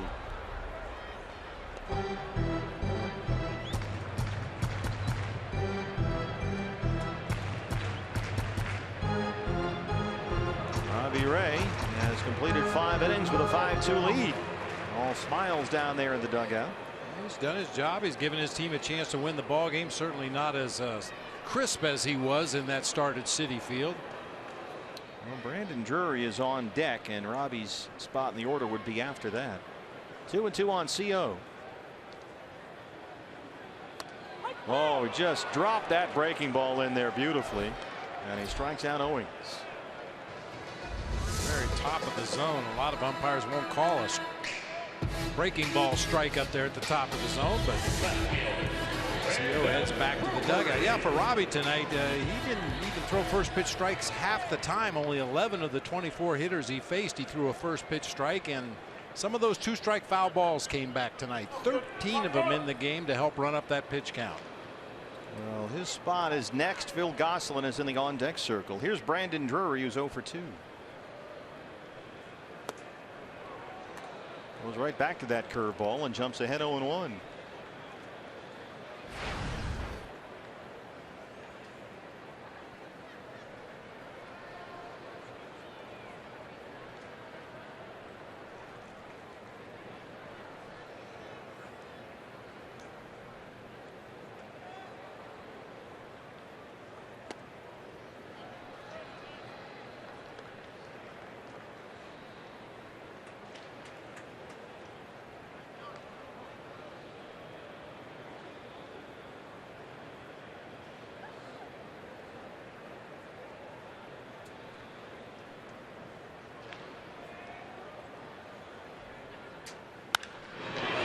Shoots that one deep to right. Jay Bruce won't get there, and it one-hops the wall.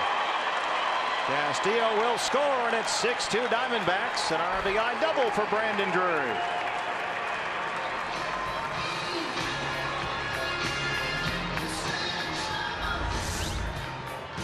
They got 5 doubles and a triple for the Diamondbacks tonight. Boy, that's a great approach right there by Brandon Drury, a guy who normally likes to pull the ball into left field if he can, but that pitch is out over the plate, stayed right on it, up and over into the Mets bullpen. Second double in this inning given up by Eric Adell. Phil Gosselin will bat for Robbie Ray.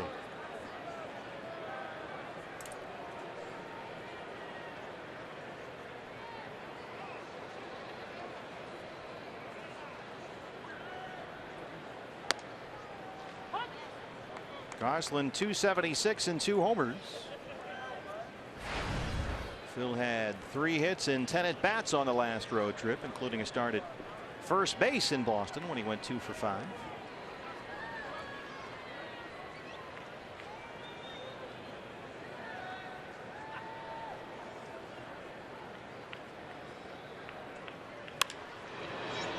Fly ball to right for Bruce. 2 outs.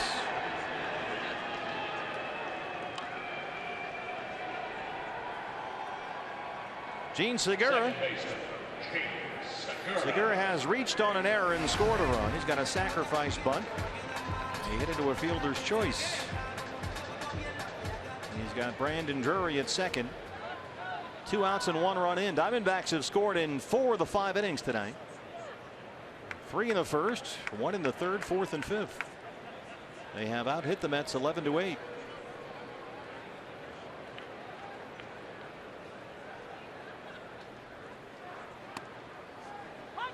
He keeps going back to that first pitch curveball and stealing strikes.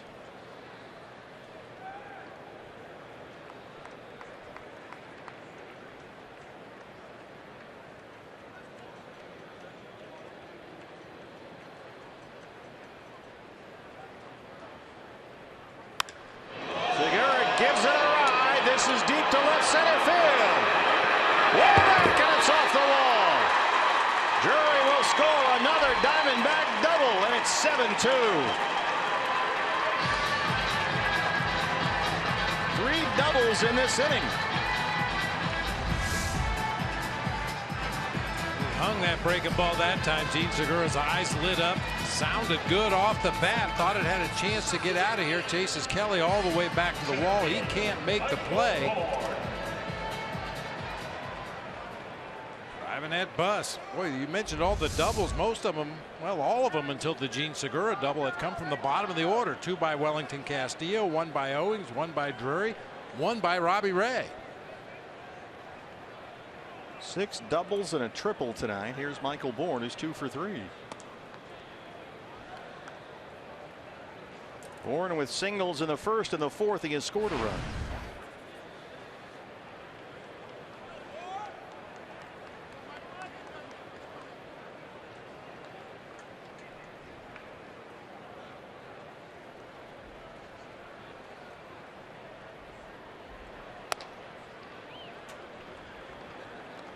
There is action again in the Met bullpen.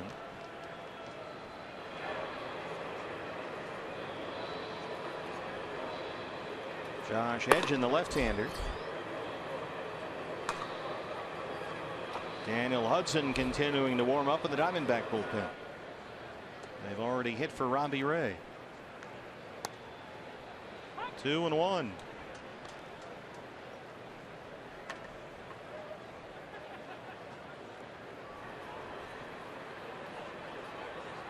This must seem like a flashback for Terry Collins to last week.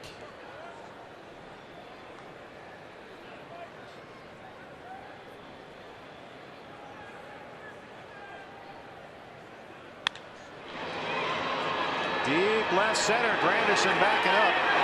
And he runs it down, but the Diamondbacks add 2 more. We'll head to the 6th inning at Chase Field. They lead the Mets 7-2.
(7-2). The lovely Vanessa is in our booth modeling our D-back Sanderson Ford batting practice pullover. Yes, it's available August 27th for the alumni game, which starts at 2:30. Remember, right?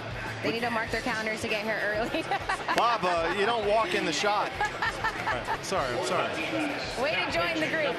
I was occupied. That's the alumni game this year. Little twist before the game, which is a 5-10 start, Diamondbacks and the Reds. So if you get there early, first 20,000 fans get this Sanderson Ford D-backs batting practice pullover. Yeah. Get your tickets at dbacks.com/alumni. Yeah, I missed you guys. It's been a whole week. We're always on the road. We're going right back out on the road to San Diego. You want to go on the trip? I'm going to San Diego too to go watch. You're always working. Nice. Yeah, well, this time it's going to be a fun trip, you know, to go watch the D-backs play. Yeah, the last one started out fun, then not so much. Well, let's hope things are better this time. All right, well, thanks for stopping by. Great to see the lovely Vanessa. And Mike will be here tomorrow. All right. Just ruined my night. Yeah, thanks. You're supposed to end on a good note. There's the Diamondbacks batting practice pullover. New pitchers, Daniel Hudson, Huddy's 50th appearance of the year. And an ERA that's at 6.70.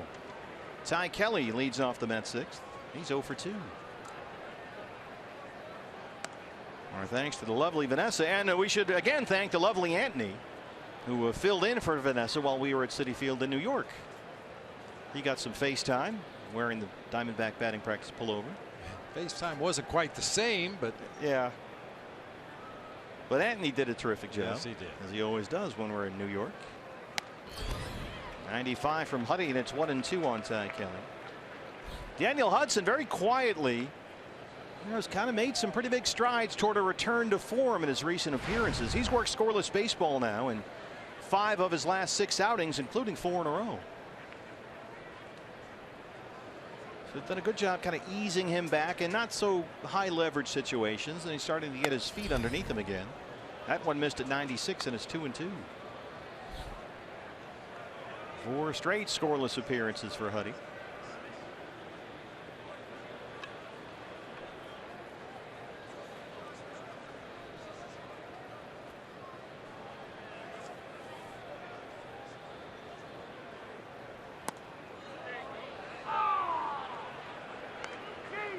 Took something off there, but missed, and the count is full.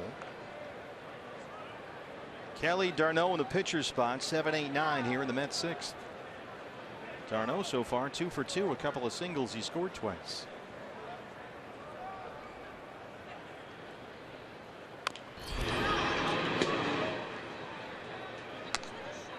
By the way, speaking of D-backs pitchers, we should give a big shout out to Shelby Miller.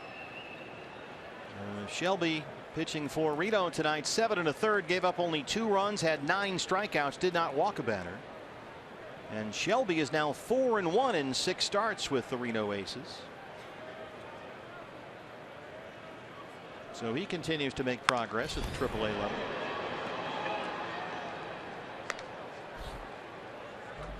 So you got A.J. Pollock, who's done very well in his rehab with Visalia, going up to Mobile. Shelby Miller 4-1 at Reno. 9 punch outs without a walk tonight.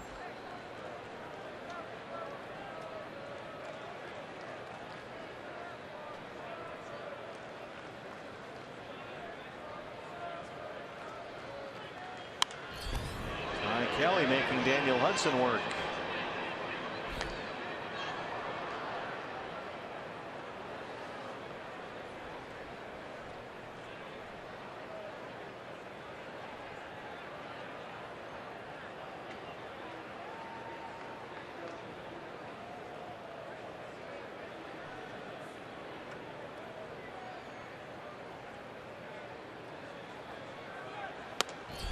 Got him, 96, the strikeout for Huddy, 1 down. Kelly in full swing mode up there with 2 strikes, was chasing everything Daniel threw, so he just elevates a fastball, blows it right by him. You mentioned d'Arnaud with a couple of base hits and 2 runs scored in the game. The Mets catchers this year as a unit have scored 28 runs now with the 2 by d'Arnaud tonight, the fewest in the majors. Diamondbacks, on the other hand, have gotten 59 runs from the catcher's position. Wellington Castillo with 31 runs scored, Chris Herman with 21, Tuffy Gosewich with 6, and Oscar Hernandez with his solo home run at Citi Field has 1. Look at Oscar chipping in, 1 a game last week. That was a Wednesday. And Tuffy homered in back-to-back games, Thursday in New York and Friday in Boston. Hit one into the monster seats at Fenway Park.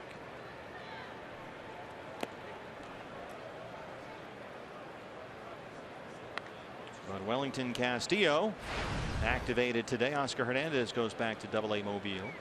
It's great to get a look at Oscar. Yeah, he really does look like a different player this year.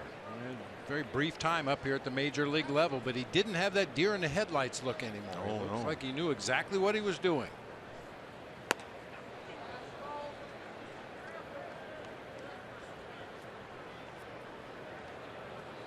I talked to Tuffy a little bit before the ball game today, and he said there were a couple of instances in yesterday's game where he got a little lightheaded behind the plate. He had to catch defensively for some long innings in that ball game yesterday, and it was hot and humid at Fenway.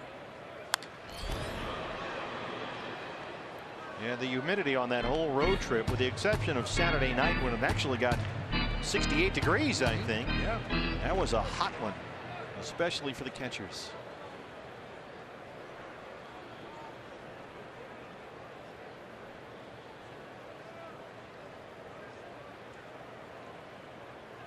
Two and 2 on Travis d'Arnaud. Base hit for d'Arnaud, his 3rd tonight. He's 3 for 3. Well, here's a guy who went hitless in 2 games against the Diamondbacks last week at Citi Field. But so far tonight at Chase, 3 singles. And Kelly Johnson will hit for the pitcher Eric Goodell.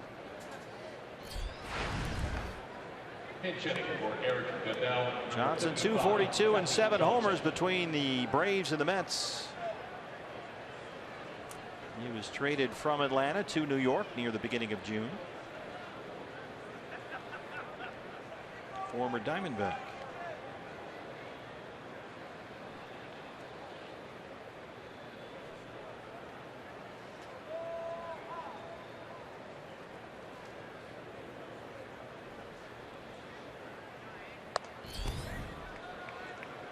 d'Arnaud tonight has scored both Met runs.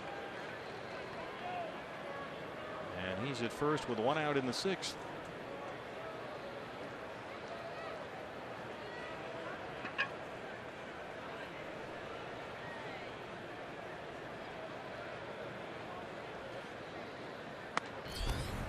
Two and 0 on Kelly Johnson. Wellington Castillo wants to talk it over. Johnson 37 plate appearances as a pinch hitter this year. He's only batting 176, but he does have 3 pinch hit home runs, and he hit a big one against the Diamondbacks last week. 9th inning off Jake Barrett to tie the ball game. That was absolutely blasted to way back in the 2nd deck. He has not had a base hit since.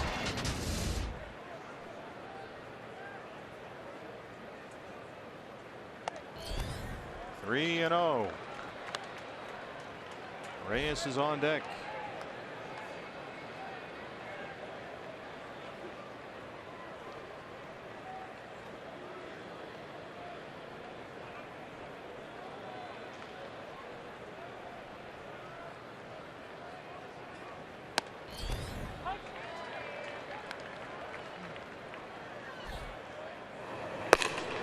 Steve Hathaway, the left-hander, starts warming up for the Diamondbacks. Got some left-hand bats coming up. Granderson and Bruce, couple of switch hitters as well with Reyes and Walker. Right behind Tom Goodwin at first, and there's Ernie No Doubt Ned. Nice. Ernie No Doubt Ned with one of the plays of the night. Our Golden Glover down the right field line. That's why we call him No Doubt. There was never a doubt about that one.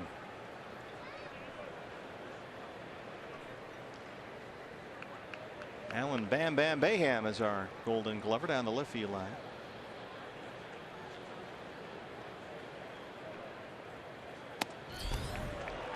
Oh, Huddy loses Johnson. So the Mets have something going here. 2 on and 1 out for the top of the order, Reyes.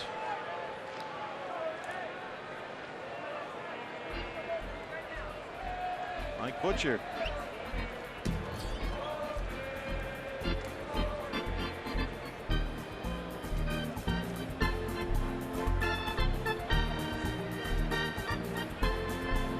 I imagine when it goes off the rails as much as it has for Daniel Hudson this year, it doesn't get fixed in one outing or a couple of outings over the course of the week, or maybe even several weeks. It's going to take a while, but he's done very well. Scoreless baseball 5 of his last 6 times out. I mean, Daniel will be the first one to admit he wasn't throwing the ball extremely well, making a lot of mistakes over the middle of the plate, even with the velocity in the upper 90s. Major league hitters are going to punish you if you make mistakes in the strike zone. But he had a lot of tough luck, too. A lot of ground balls that snuck through the infield, a lot of jam shots that floated over the infield. There's a bounce at a shortstop. Segura turns the double play. They get 2. There's the double play ball Huddy was looking for. Good meeting. Reyes hits into the 6-4-3. That ends the inning. Diamondbacks lead the Mets 7-2.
Welcome back. I'm Kate Longworth. D-backs with the 7-2 lead as we head to the bottom of the 6th. Well, it wasn't the party he drew up, but nevertheless, David Peralta making the best of his 29th birthday that came just days after undergoing season-ending wrist surgery. Peralta told me there was only one thing he wanted for his big day: an autographed David Ortiz jersey. He had planned to ask Big Papi this past series, but when he couldn't make the trip, Gene Segura stepped in, got the job done.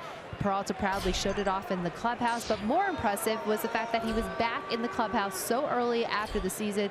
David told me the wrist feeling better. He'll keep it in that brace. He's just happy to be back among the team.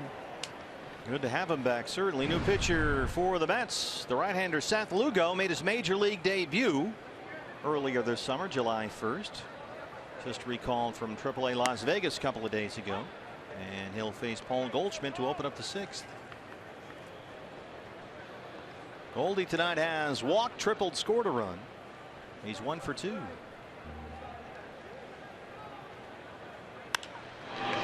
Base hit. Dunks it into right center. A leadoff single.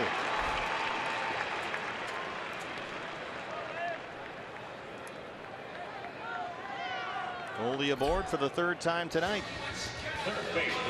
The ball's hit right on the button, lined out to Reyes at short his first at bat, drew a walk in the 2nd, tripled to the gap in right center in the 4th, and then that soft floater over the head of the 2nd baseman. Have a night.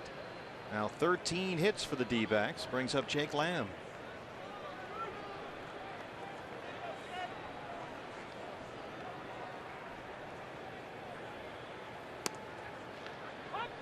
Jake has a couple of RBIs tonight. He has, let's see, singled and scored in the 1st, flied out in the 2nd, and had a sac fly RBI in the 4th.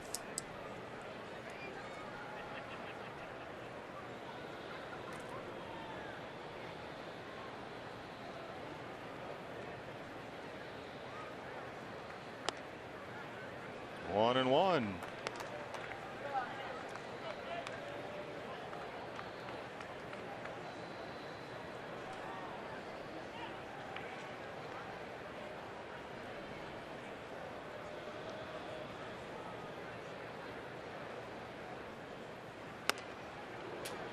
Can't catch up to that fastball. A ball and 2 strikes on Jake Lamb.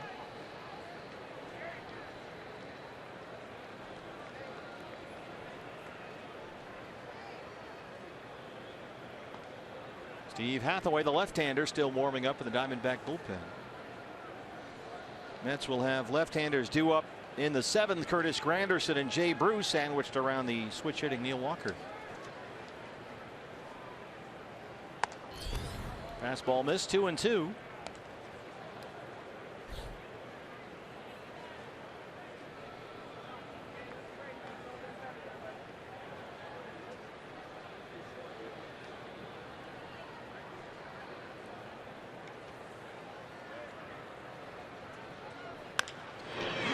It's over the mound. Walker's there. Goldie has nowhere to go. He never did tag him. And Flores drops the ball at first. Everybody's safe. Walker finally gave up on Goldschmidt, trying to get the out at first, and Flores, who's over there for James Loney, couldn't scoop it up. He actually plays that ball right. Stop that runner between 1st and 2nd, get him going the other direction, and then throw on to 1st for the out. But his throw to first base was in the dirt to Wilmer Flores. Diamondbacks end up with both runners safe. Yeah, ideally, you freeze the runner between 1st and 2nd, throw to first base for the force out, and then get the other runner caught in a rundown. But that time the Diamondbacks spoiled that plan. Chance for Yasmani Tomas. Tomas so far 0 for 3. They put another error up on the board for the Mets.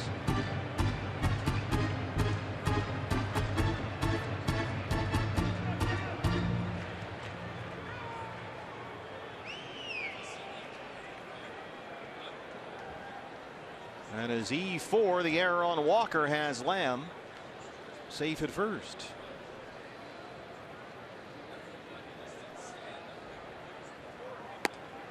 Tomas can't check, and it's 0-1.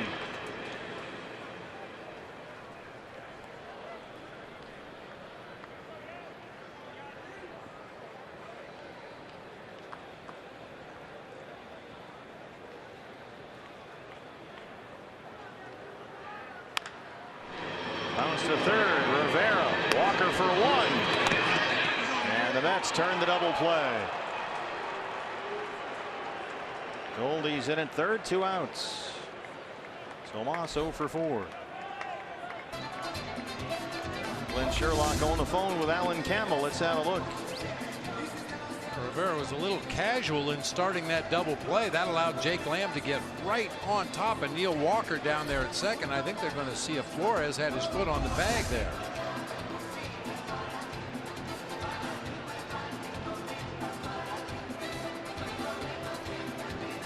Come on in.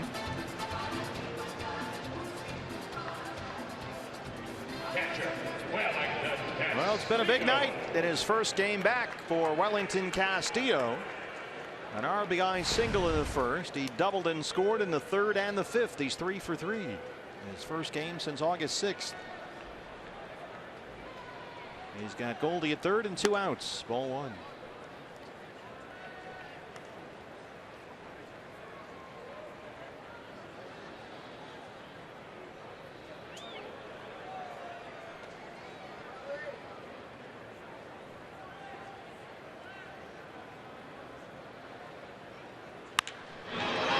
For 4, and it's 8-2 Diamondbacks. Everybody here tonight in beef mode. What a return for Wellington Castillo. Hey fans, when the D-backs win, you win at Papa John's. The day after every Diamondbacks win, you get 50% off your regular menu price online order at Papa John's. Enter promo code D-backs50 at papajohns.com. Stay hot, Welly. Wow. 2 singles, 2 doubles. He's knocked in 2 runs. Chris Owings. Wellington with 4 hits has tied his career high. Chris Owings 2 for 3, a single, a double. He's knocked in 2.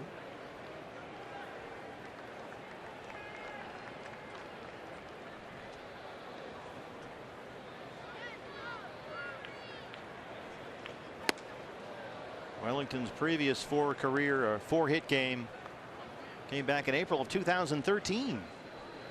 He's tied that mark tonight with his 4 for 4. Diamondbacks have now scored in 4 consecutive innings and 5 of 6 tonight.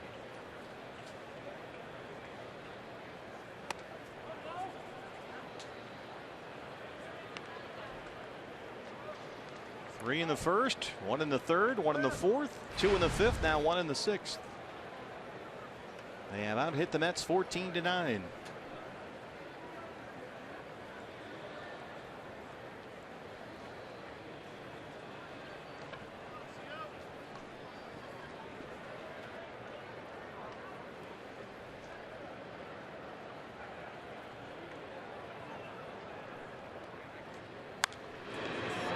Play 2-2.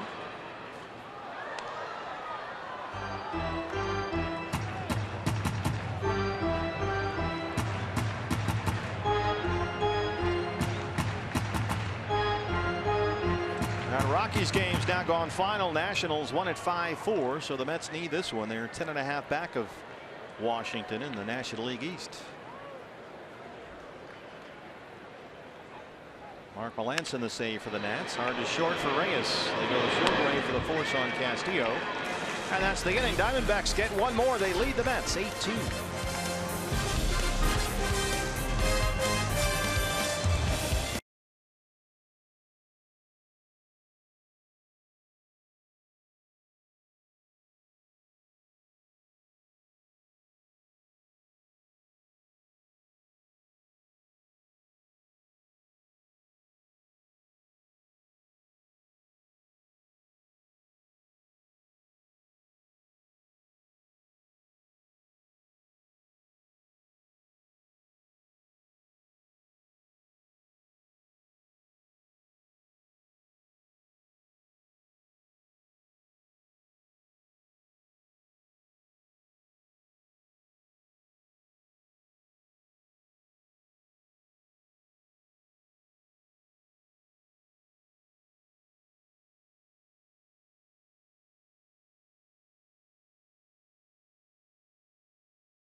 Lopez. Fans, we remind you tomorrow the Diamondbacks continue this series against the Mets with coverage beginning at 6 o'clock. Diamondback Live pregame show. And we're also televising on Fox Sports Arizona in Spanish at 6:30. Fox Sports Arizona Plus. That's presented by Deer Valley Honda Dealers. Both games will stream live on Fox Sports Go. Well, this note may be a day late, but you know, with Big Papi in Boston, Rodrigo Lopez had more plate appearances against Big Papi without surrendering a home run than any other pitcher. Yeah, there were so many Red Sox runs we couldn't get that in. Yeah, couldn't get it in. But we got it in just under the wire, I guess, or just over it. Here's Steve Hathaway. And what a pleasant surprise this young man has been, the rookie left-hander out of the Boston area. Granderson greets him, though, and belts it into center, a leadoff single. Hathaway, the rookie lefty, has done a very nice job with the Diamondbacks this summer. His first look at the big leagues. 8 appearances. The last 7 have been scoreless. And he's looked very good. But he gets bit by the leadoff single against the lefty. That'll bring up the switch hitting Neil Walker. You know, for me, it was especially impressive how well he pitched at Fenway Park under the circumstances. You know, a ballpark he grew up dreaming about pitching in. Against that lineup, he came in and had 2 real good outings against the Sox. Yeah, the first outing in Fenway, faced one guy, struck him out. And of course, he grew up not too far away, Acton Boxborough High School, about a half hour from Fenway Park. And Hathaway, over his last 7 1/3 innings, has given up only 4 hits. Behind on Walker, 1-0. Walker singled in the 30s, 1 for 3. Under the glove of Lamb and into left, a base hit. First 2 have reached in the Mets 7th. Now to bring up the left-hand hitting Jay Bruce. Randall Delgado warming up in the Diamondback bullpen.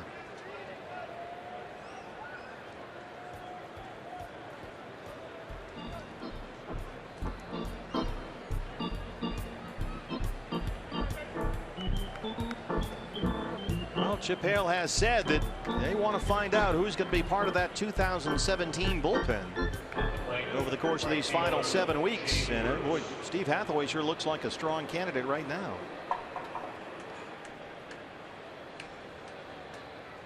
Jay Bruce 1 for 3. He singled in the 2nd.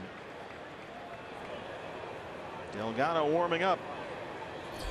Right-hand hitters coming up. And Flores and Rivera. I was just going to say, and Kelly also a switch hitter that you'd rather have batting from the left side of the plate, followed by another right-handed hitter. So this might be the last guy Hathaway faces. He's had a lot of luck rolling ground ball outs. Let's see if he can get a double play right here. Bruce just 4 for 29 at the plate right now.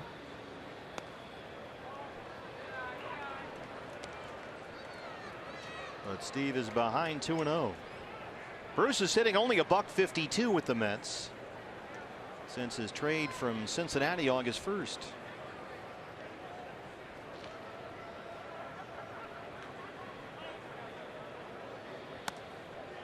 That fastball missed, and Hathaway's down 3-0.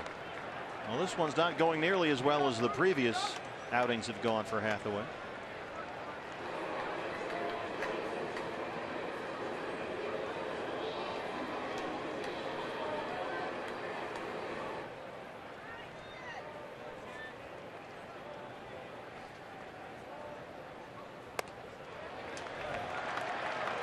Two singles and a walk. They're loaded with no outs. And that'll be it for Steve Hathaway tonight. Chip Hale going to go get Randall Delgado.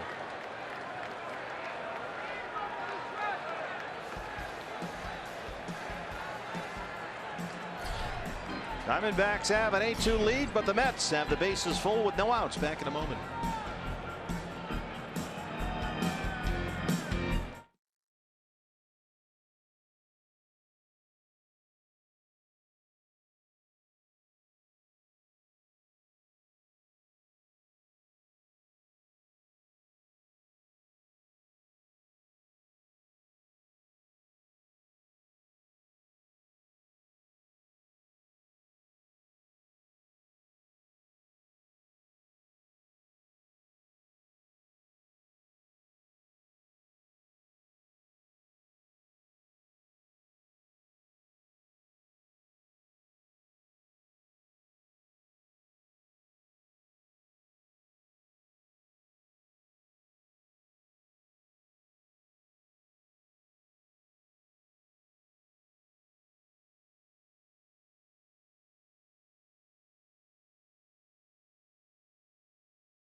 all scoreless, but it's a rough one tonight. 2 singles and a walk of low to the bases for the Mets. Nobody out. And Randall Delgado inherits the Mets. 54 appearances, a 4.42 ERA. He worked both Saturday and Sunday in Boston. Curtis Granderson is the runner at third. Neil Walker at second and Jay Bruce at first. The bases are full for Wilmer Flores, who has singled twice tonight, 2 for 3. And there's the strike 0-1.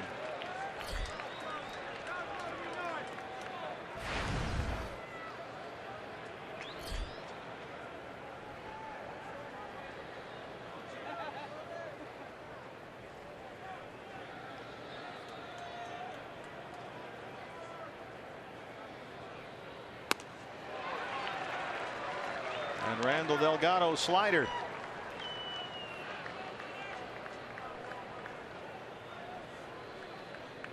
That's been the long developing third pitch for Randall Delgado. He's always been primarily a fastball changeup guy.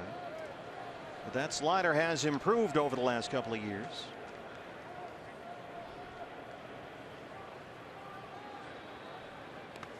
You bounce that one, everybody stays put.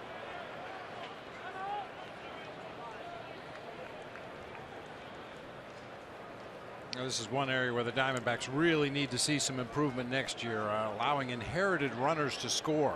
Diamondbacks bullpen has inherited 196 runners this year. 78 of them have scored. That's 40%, the highest percentage in the major leagues.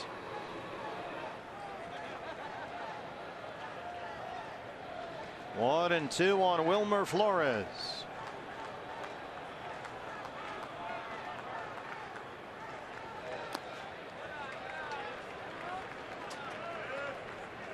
And just like Robbie Ray did very early in his outing tonight, Delgado sticking with that slider.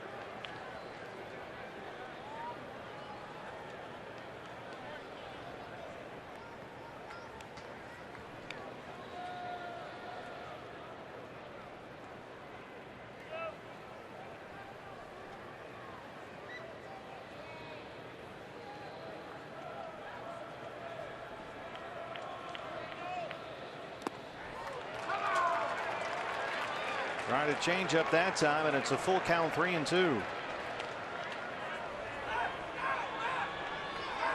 DJ Rivera on deck.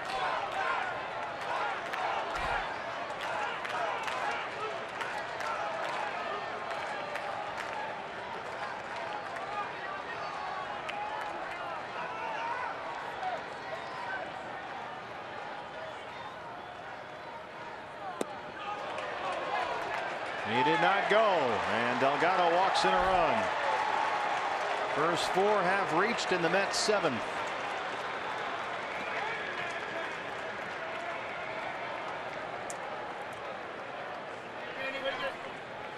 Mike Butcher.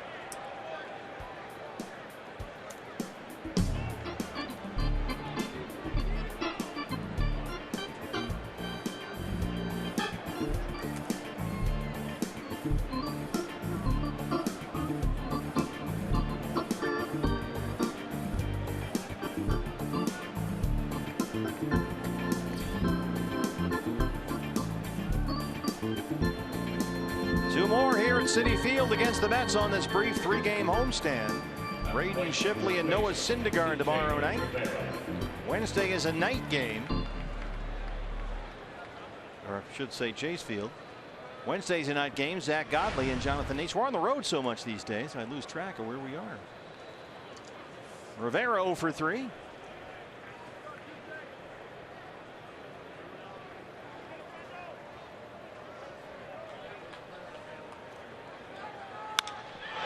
Drives it to Bourne and backs him up in center. Walker's at third. He'll come home. And it's an 8-4 ball game.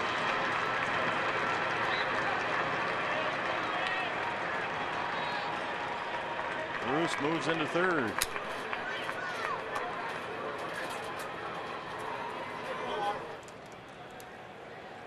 Left fielder Ty Kelly. That'll bring up Ty Kelly, the left fielder. Diamondback bullpen quiet right now.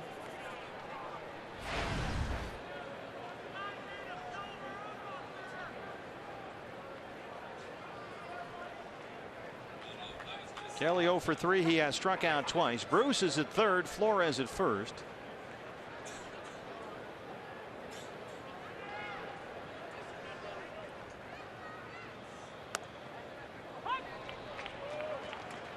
Kelly can be a patient hitter up there. He walked 3 times in their win over the Padres yesterday in New York. He's been up and down from the minor leagues 3 different times this year.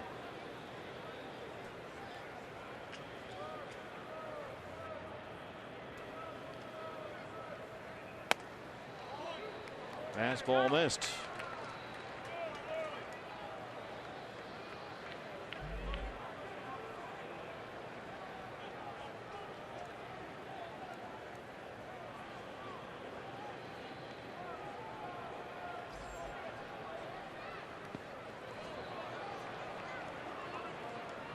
Castillo's been busy this inning blocking sliders and changeups in the dirt.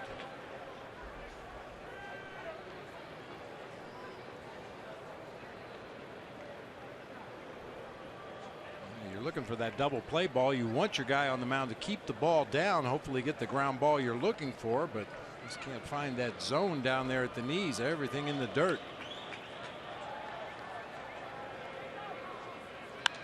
2-1 is fouled back.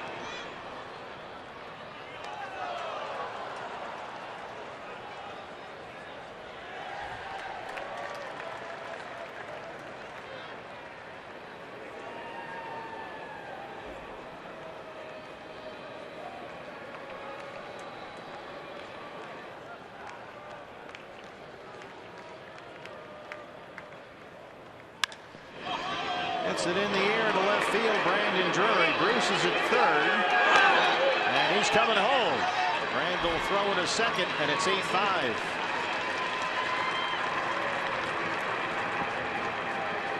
So all 3 base runners put on there by Steve Hathaway have come in for New York, and the Diamondbacks lead is 3. It was a wise decision that time by Brandon Drury, a guy that hasn't played that much outfield in his career. He looked like he was going to wind up and try to throw the runner out of the plate. He had very little chance of that happening. So instead of doing that, he held the ball, fired it into second to hold the runner at first base, keep him out of scoring position. A 3-run New York 7th. 2 outs. Flores the runner at first. Travis d'Arnaud the catcher is 3 for 3. 3 singles.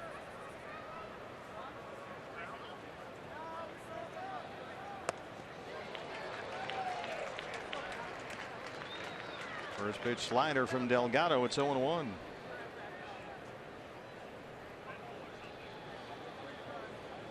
Bases loaded, walk, and 2 sacrifice flies for Randall so far.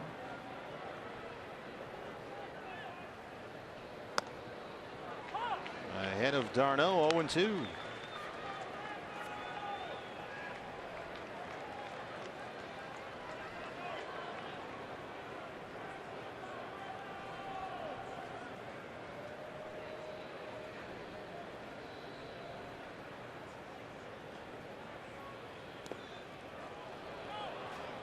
Pitcher's spot is coming up next for the Mets, and James Loney has come out in the on-deck circle.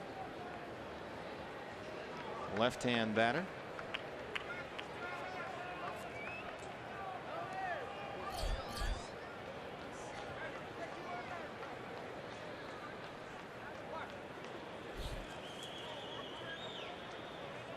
Enrique Burgos just about ready in that Diamondback bullpen. A 1-2 to d'Arnaud. Wow, that just ate him up. But the Mets get 3. We stretch at Chase Field. D-backs lead at 8-5.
Sure that we were all so happy to see that Wellington Castillo put up on social media his son and his newest son Jeremiah doing very well. Our Chaz Roberts air conditioning cool play of the game in Wellington, in his first game back from leave since August 6th, has had himself a night. 2 singles, 2 doubles. He has scored twice and knocked into and blocked about 100 pitches in the dirt. Attaboy Welling. Baby needs new shoes. Brandon Drury leads off the 7th. What a return for Beef Wellington.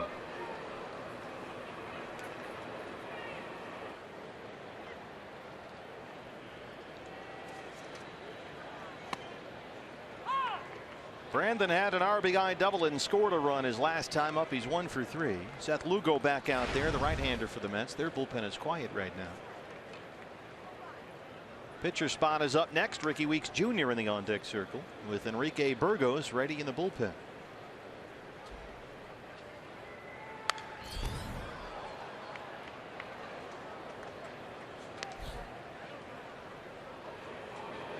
Now that we know that everything is okay with the Castillo family and the bouncing baby Jeremiah is going to be just fine, it might be the best thing that could have happened for Welling.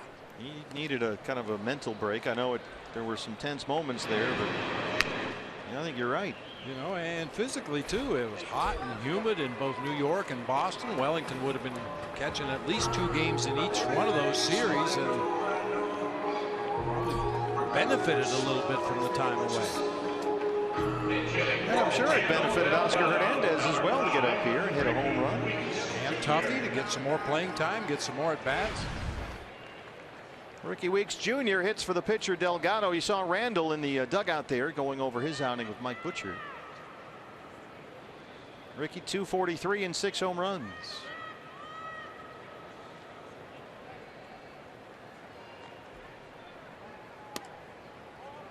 Ricky started all 3 games in Boston, had 3 hits, including a homer.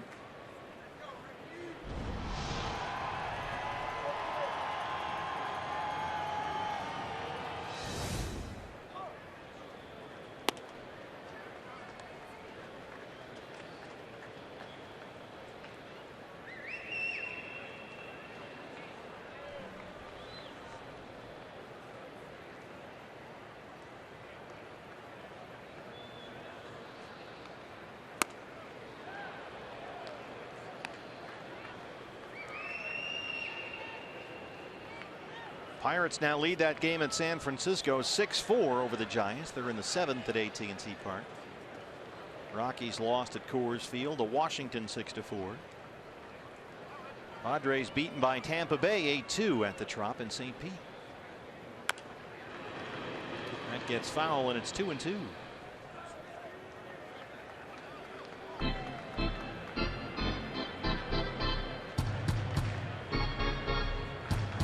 Noah Syndergaard, he'll start here tomorrow night against Braden Shipley. Diamondbacks ran wild on Syndergaard Thursday afternoon in New York. He has really struggled as of late.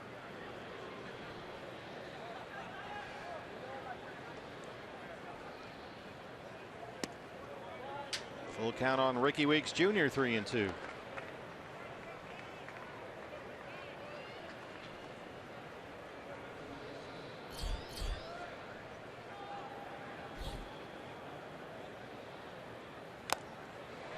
Darno hangs on, and Lugo has 2 strikeouts in the inning. That brings up Gene Segura. There's Braden Shipley, who starts tomorrow night. Already 2-1 to begin his major league career. Segura had an RBI double his last time up.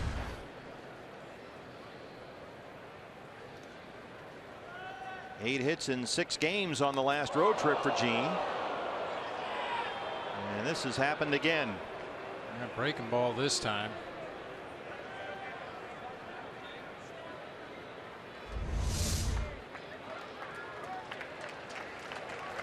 Oh, got him on the back of the wrist. Just missed the bill of his helmet that time.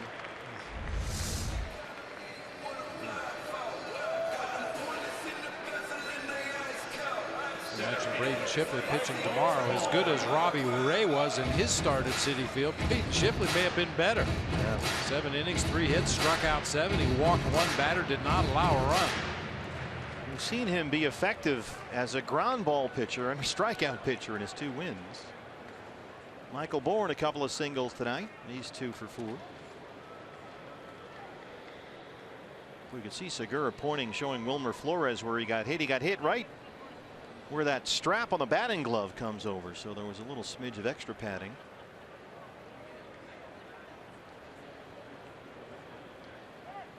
Segura heads for second. No throw from d'Arnaud, and Jean is in there. His 23rd stolen base.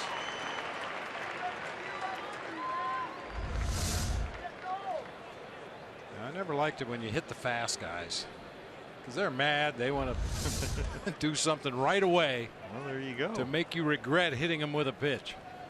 Now Bourne's up there with a 1-0 count. Segura at second and 2 down. Fly ball to center for Granderson.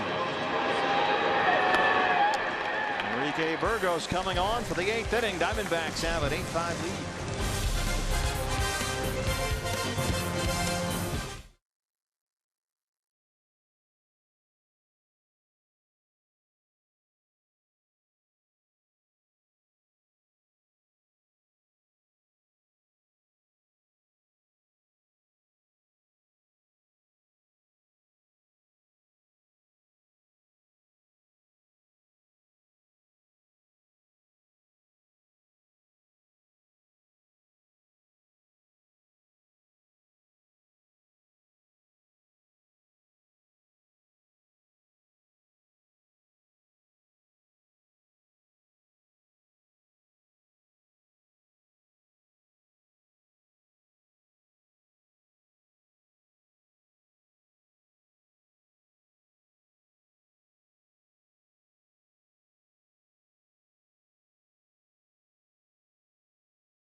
Lead the Mets 8-5. Set for the top of the 8th inning. And the first of the 3-game series here against New York. New pitcher for the D-backs is Enrique Burgos. 25 games this year and a 2.77 ERA. He pitched a scoreless inning with 2 strikeouts yesterday at Fenway Park, and has pitched scoreless baseball over his last 7 appearances, and during that time he's given up just 4 hits. Pitcher spot will lead it off for the Mets. Alejandro De Aza will hit for the pitcher. So De Aza, Reyes, and Granderson 9-1-2 in the 8th for New York. D-backs have out hit the Mets 14-11. They lead at 8-5.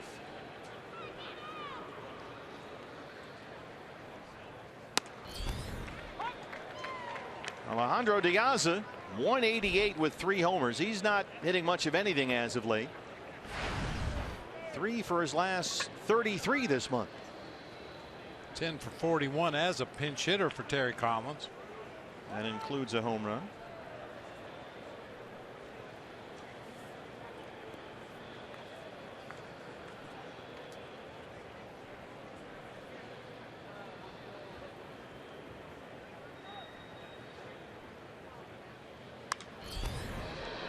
Oh, 0-2.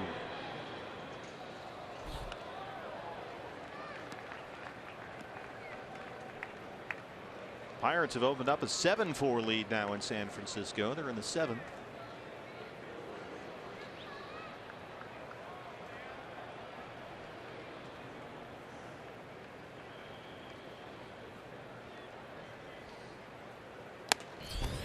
Enrique Burgos bringing the heat. He strikes out De Aza.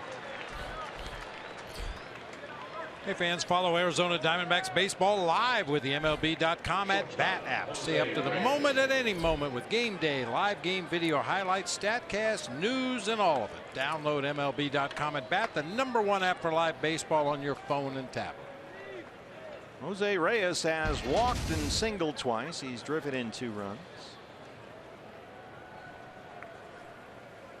Well, Enrique Burgos jumps ahead again with a fastball. He's made great strides since his latest recall from the minor leagues. 18 appearances since the beginning of July when he was brought up again from Reno.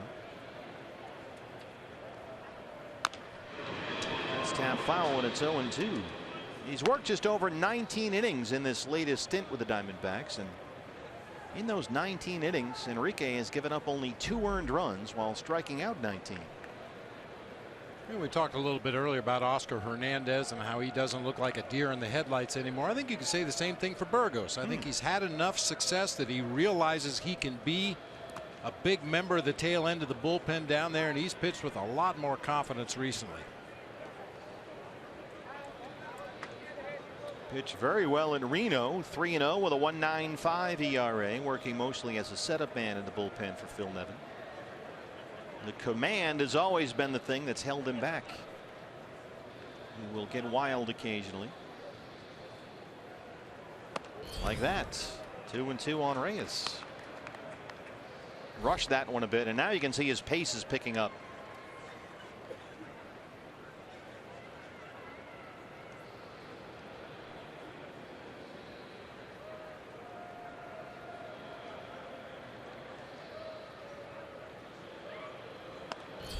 It's Reyes to chase the fastball. Burgos 2 strikeouts in the inning. And he'll work to Curtis Granderson.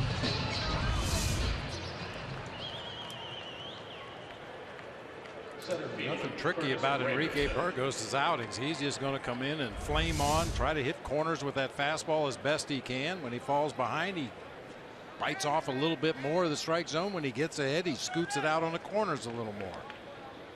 Granderson 1 for 4. He singled and scored in the 7th. D-backs have the shift on. Fastball misses away, and it's 1-0. Granderson batting under 190 since the All-Star break. He's only at 226 on the year.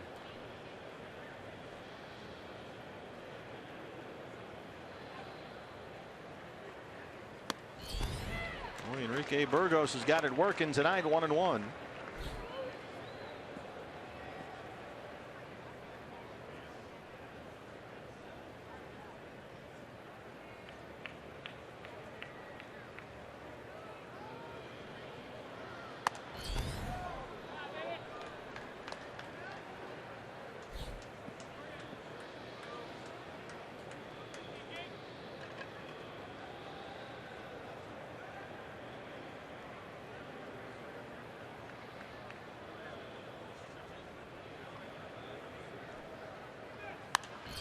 In that Pirate Giant game in San Francisco, Pittsburgh leads at 7-4 in the 7th. Nunez and Span have homered for the Giants.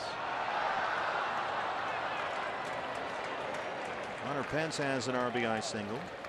Gregory Polanco having a big night for the Pirates. He has singled and homered. 2-2 on Granderson.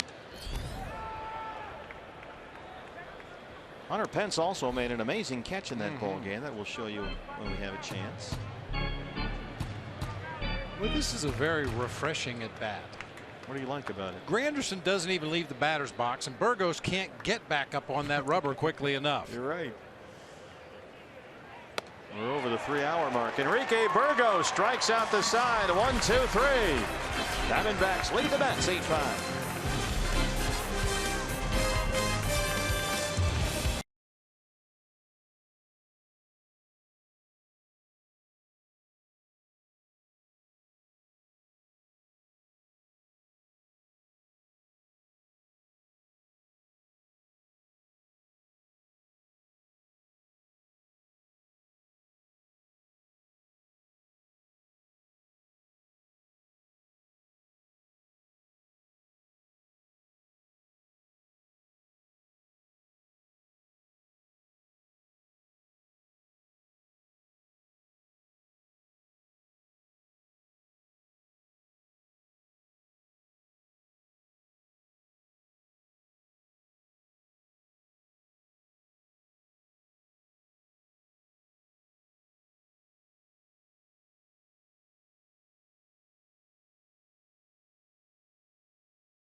Joe Borowski as we get set for our post-game show right after the game. D-backs Live presented by CenturyLink. Joe, Enrique Burgos strikes out the side, keeps it right there. But boy, the D-backs offense, they really got to Cologne early, and then they've added on throughout this game.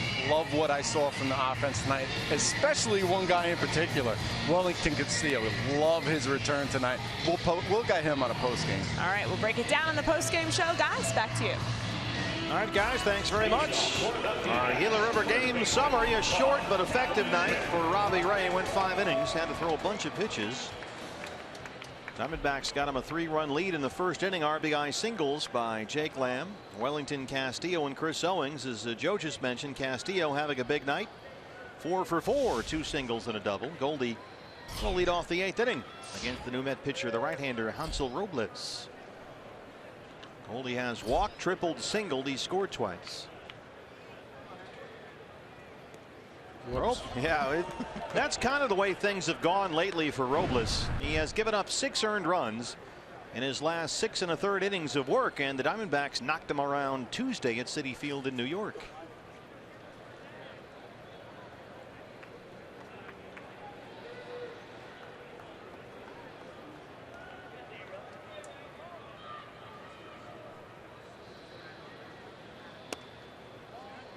Two and 0.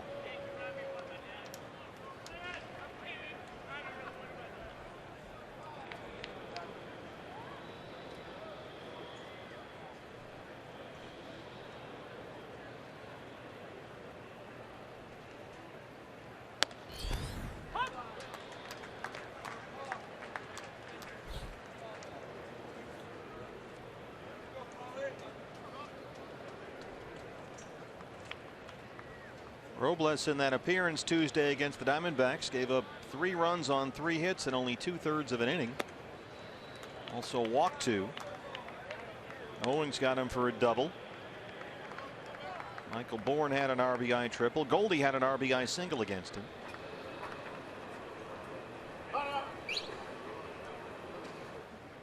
Three and 1.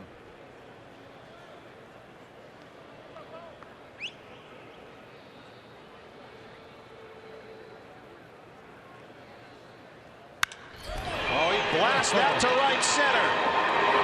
And it rolls all the way to the wall. There's that Goldie sound. And the textbook Paul Goldschmidt hit a double to the gap in right center field. Play that one on a loop. Oh yeah, what a sound that ball makes coming off of his bat. Tailing fastball right in the middle of the plate. Goldie barrels it up to the gap in right center field. Line drive. Bangs up against that wall on a couple of hops. That's 7 doubles for the Diamondbacks tonight. Goldie now a home run shy of the cycle. He has walked, tripled, singled, doubled. He's at second to lead it off in the 8th inning for Jake Lamb. Yeah, most doubles in a game this year for the Diamondbacks came back on May 7th against the Padres when they banged out 8 doubles. Jake has driven in 2 runs today. A single and a sacrifice fly.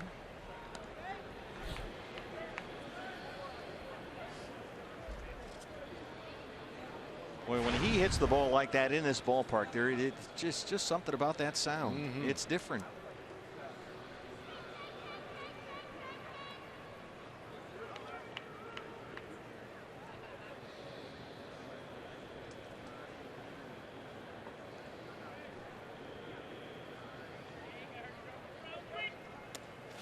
That one gets behind d'Arnaud, and Goldie will get third.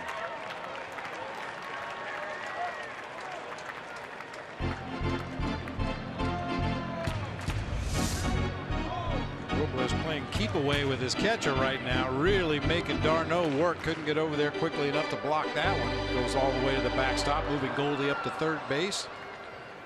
Mets will now be forced to bring their infield in. Good news for Jake Lamb. Yeah.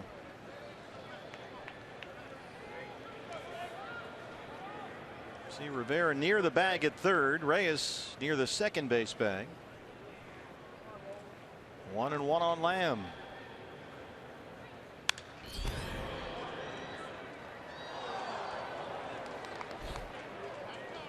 That double off the bat of Paul Goldschmidt. 110 miles per hour. Hello. That's the hardest ball he's hit in a while.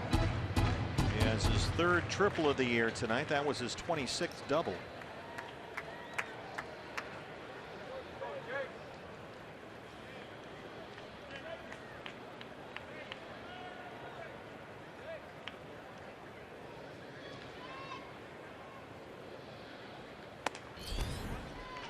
Robles is all over the place tonight. 2-2.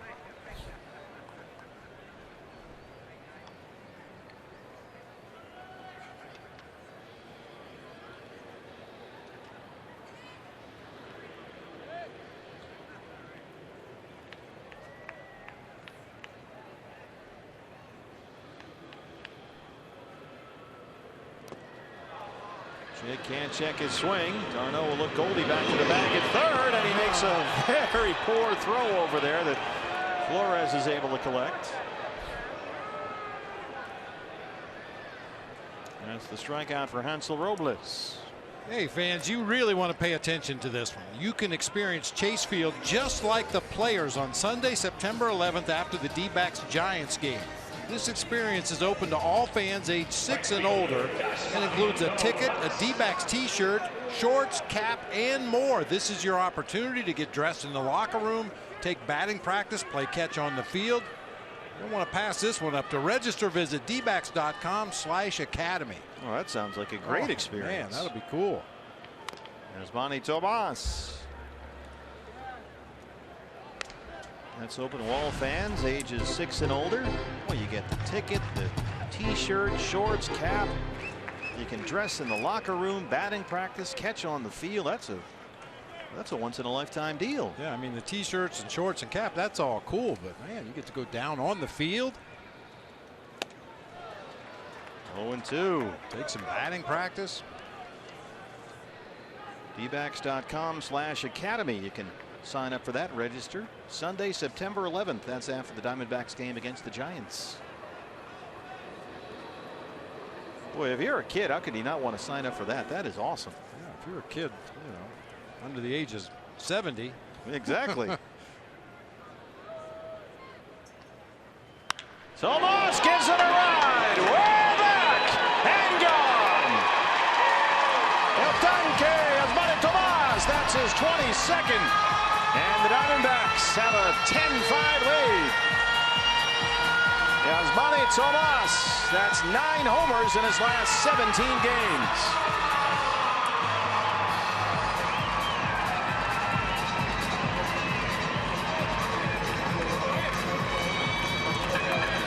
This is why you put up with the occasional undisciplined at bat, because when pitchers make mistakes against El Tanque, he makes them pay. Oh man. A hanging nothing ball. Cement mixer slider that stayed right on that inside part of the plate. No stride that time by Tomas. Just a little rock back onto his back foot and then clubs it into the bleachers in left.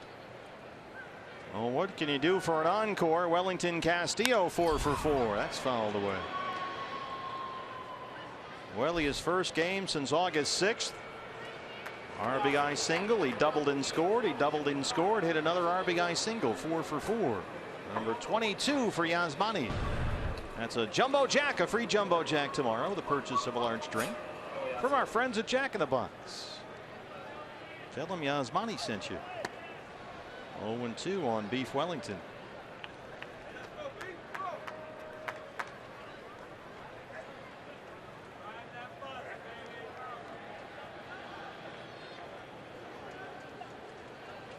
D-backs now 10 runs on 16 hits.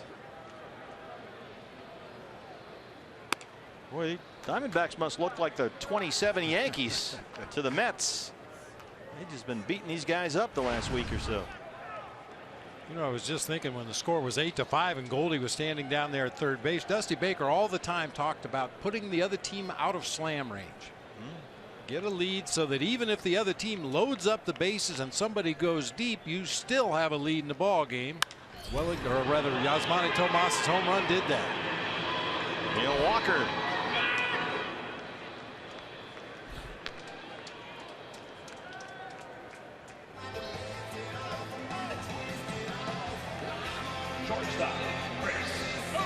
Well, the latest development on the Diamondbacks roster is in the bullpen. Adam Lowen was designated for assignment. Another lefty is up from Reno. It's Edwin Escobar, and Escobar is warming up right now in the Diamondback bullpen.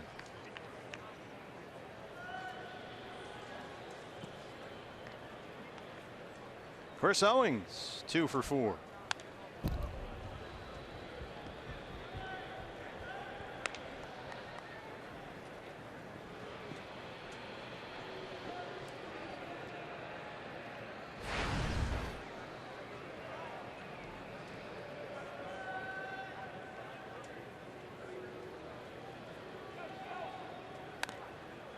Oh, and 2 on CO.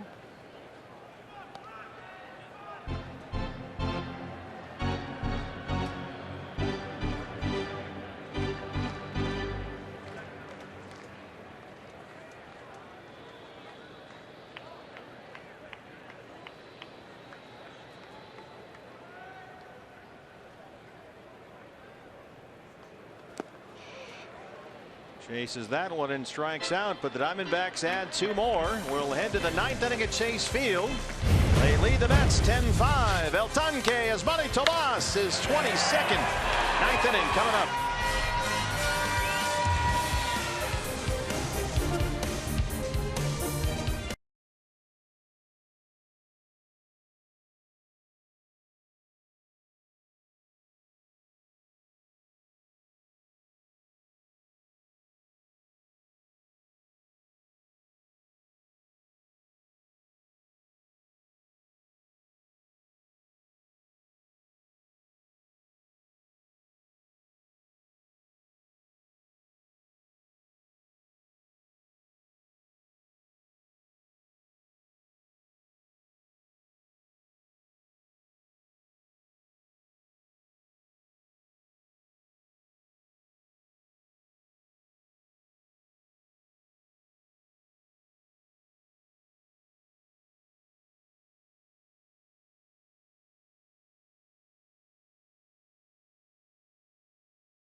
That's 10-5. What's next brought to you by CenturyLink. Same 2 teams here tomorrow night. Diamondbacks get another look at Thor. Noah Syndergaard, a 9-7 record, a 2.75 ERA. He's up against Braden Shipley, who looked outstanding his last time out, getting a second major league win. Diamondbacks live pregame show comes your way at 6 o'clock here on Fox Sports Arizona. New pitcher for the D-backs in the 9th inning. It's Edwin Escobar, the left-hander. Just 3 appearances with the Diamondbacks this year. 2 of them starts after he was picked up on waivers from the Red Sox at the end of April. And Escobar recalled from AAA today. Adam Lowen was designated for assignment.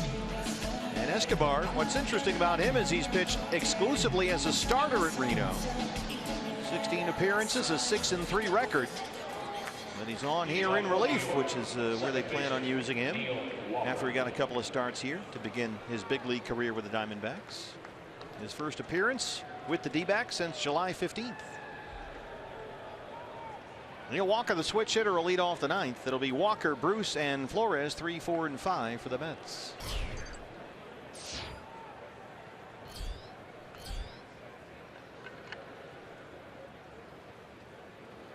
Walker has singled twice, scored a run. He's 2 for 4.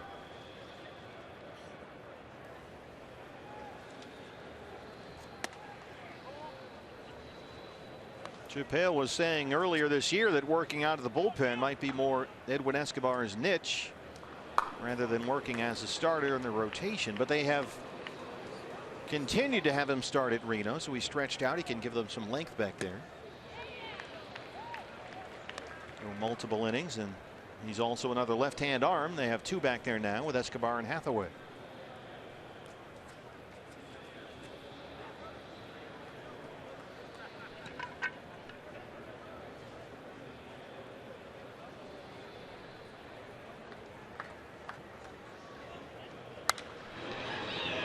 continue to get some looks at some guys at this level. Wouldn't be surprised to see some more roster moves in the near future.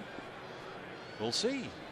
Well, we know there'll be some more bodies up come the 1st of September, but even before that, it wouldn't surprise me to see some guys called up from the minor leagues that are having good seasons and are already on the 40-man roster. 1-2 on Walker. That one is hammered over the head of Drury, and it's in the seats. Neil Walker, that's his 22nd and his 3rd hit tonight. He has now homered in 4 of his last 8 games. He is red hot.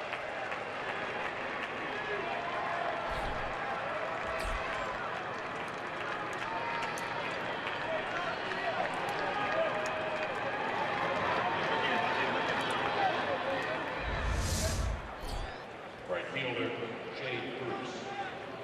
Fastball destined for the inside corner, but tailed right back over the heart of the plate for Neil Walker. Fast home run line drive about 3-4 rows up in left field bleachers. 10-6 ball game. Jay Bruce has singled and walked tonight. D-backs have the shift on. 0-1. The switch hitting Neil Walker.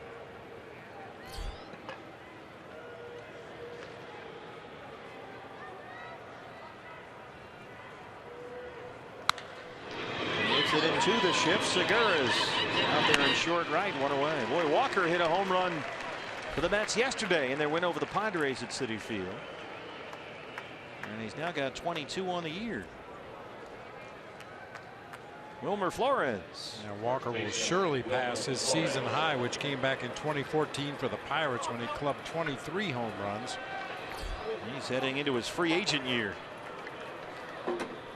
Flores has singled twice and walked. Threw a bases loaded walk for an RBI against Randall Delgado in the 7th.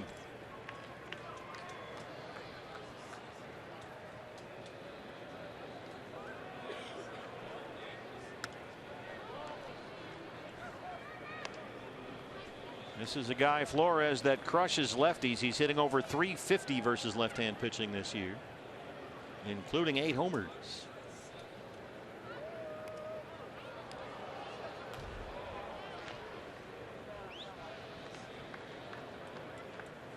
This is pretty much what we've seen from Edwin Escobar at this level this year. He's got a nice live arm, obviously throws from the left-hand side. He can spin that slider, but it's been fairly erratic. And he uses multiple arm slots, something they've been trying to get him to not do. Try and find a little more consistency.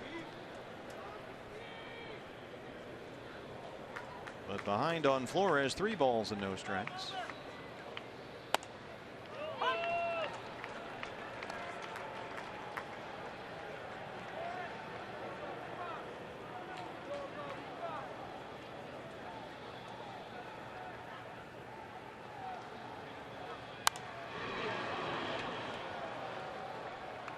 Diamondback Live post-game show. Joe Borowski, Jody Jackson standing by. They'll follow our ball game here. Robbie Ray in line for his 6th win of the year. Robbie went 5 innings tonight. Flores bangs this one toward Tomas out there. Yasmani runs it down. Allowed out number 2 brings up TJ Rivera.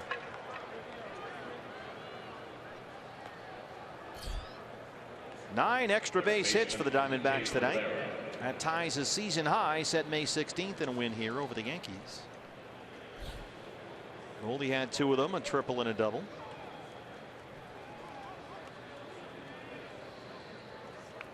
Two doubles for Wellington Castillo, double for Chris Owens, double for Brandon Drury. Robbie Ray doubled. Gene Segura has an RBI double. There's a strike to Rivera.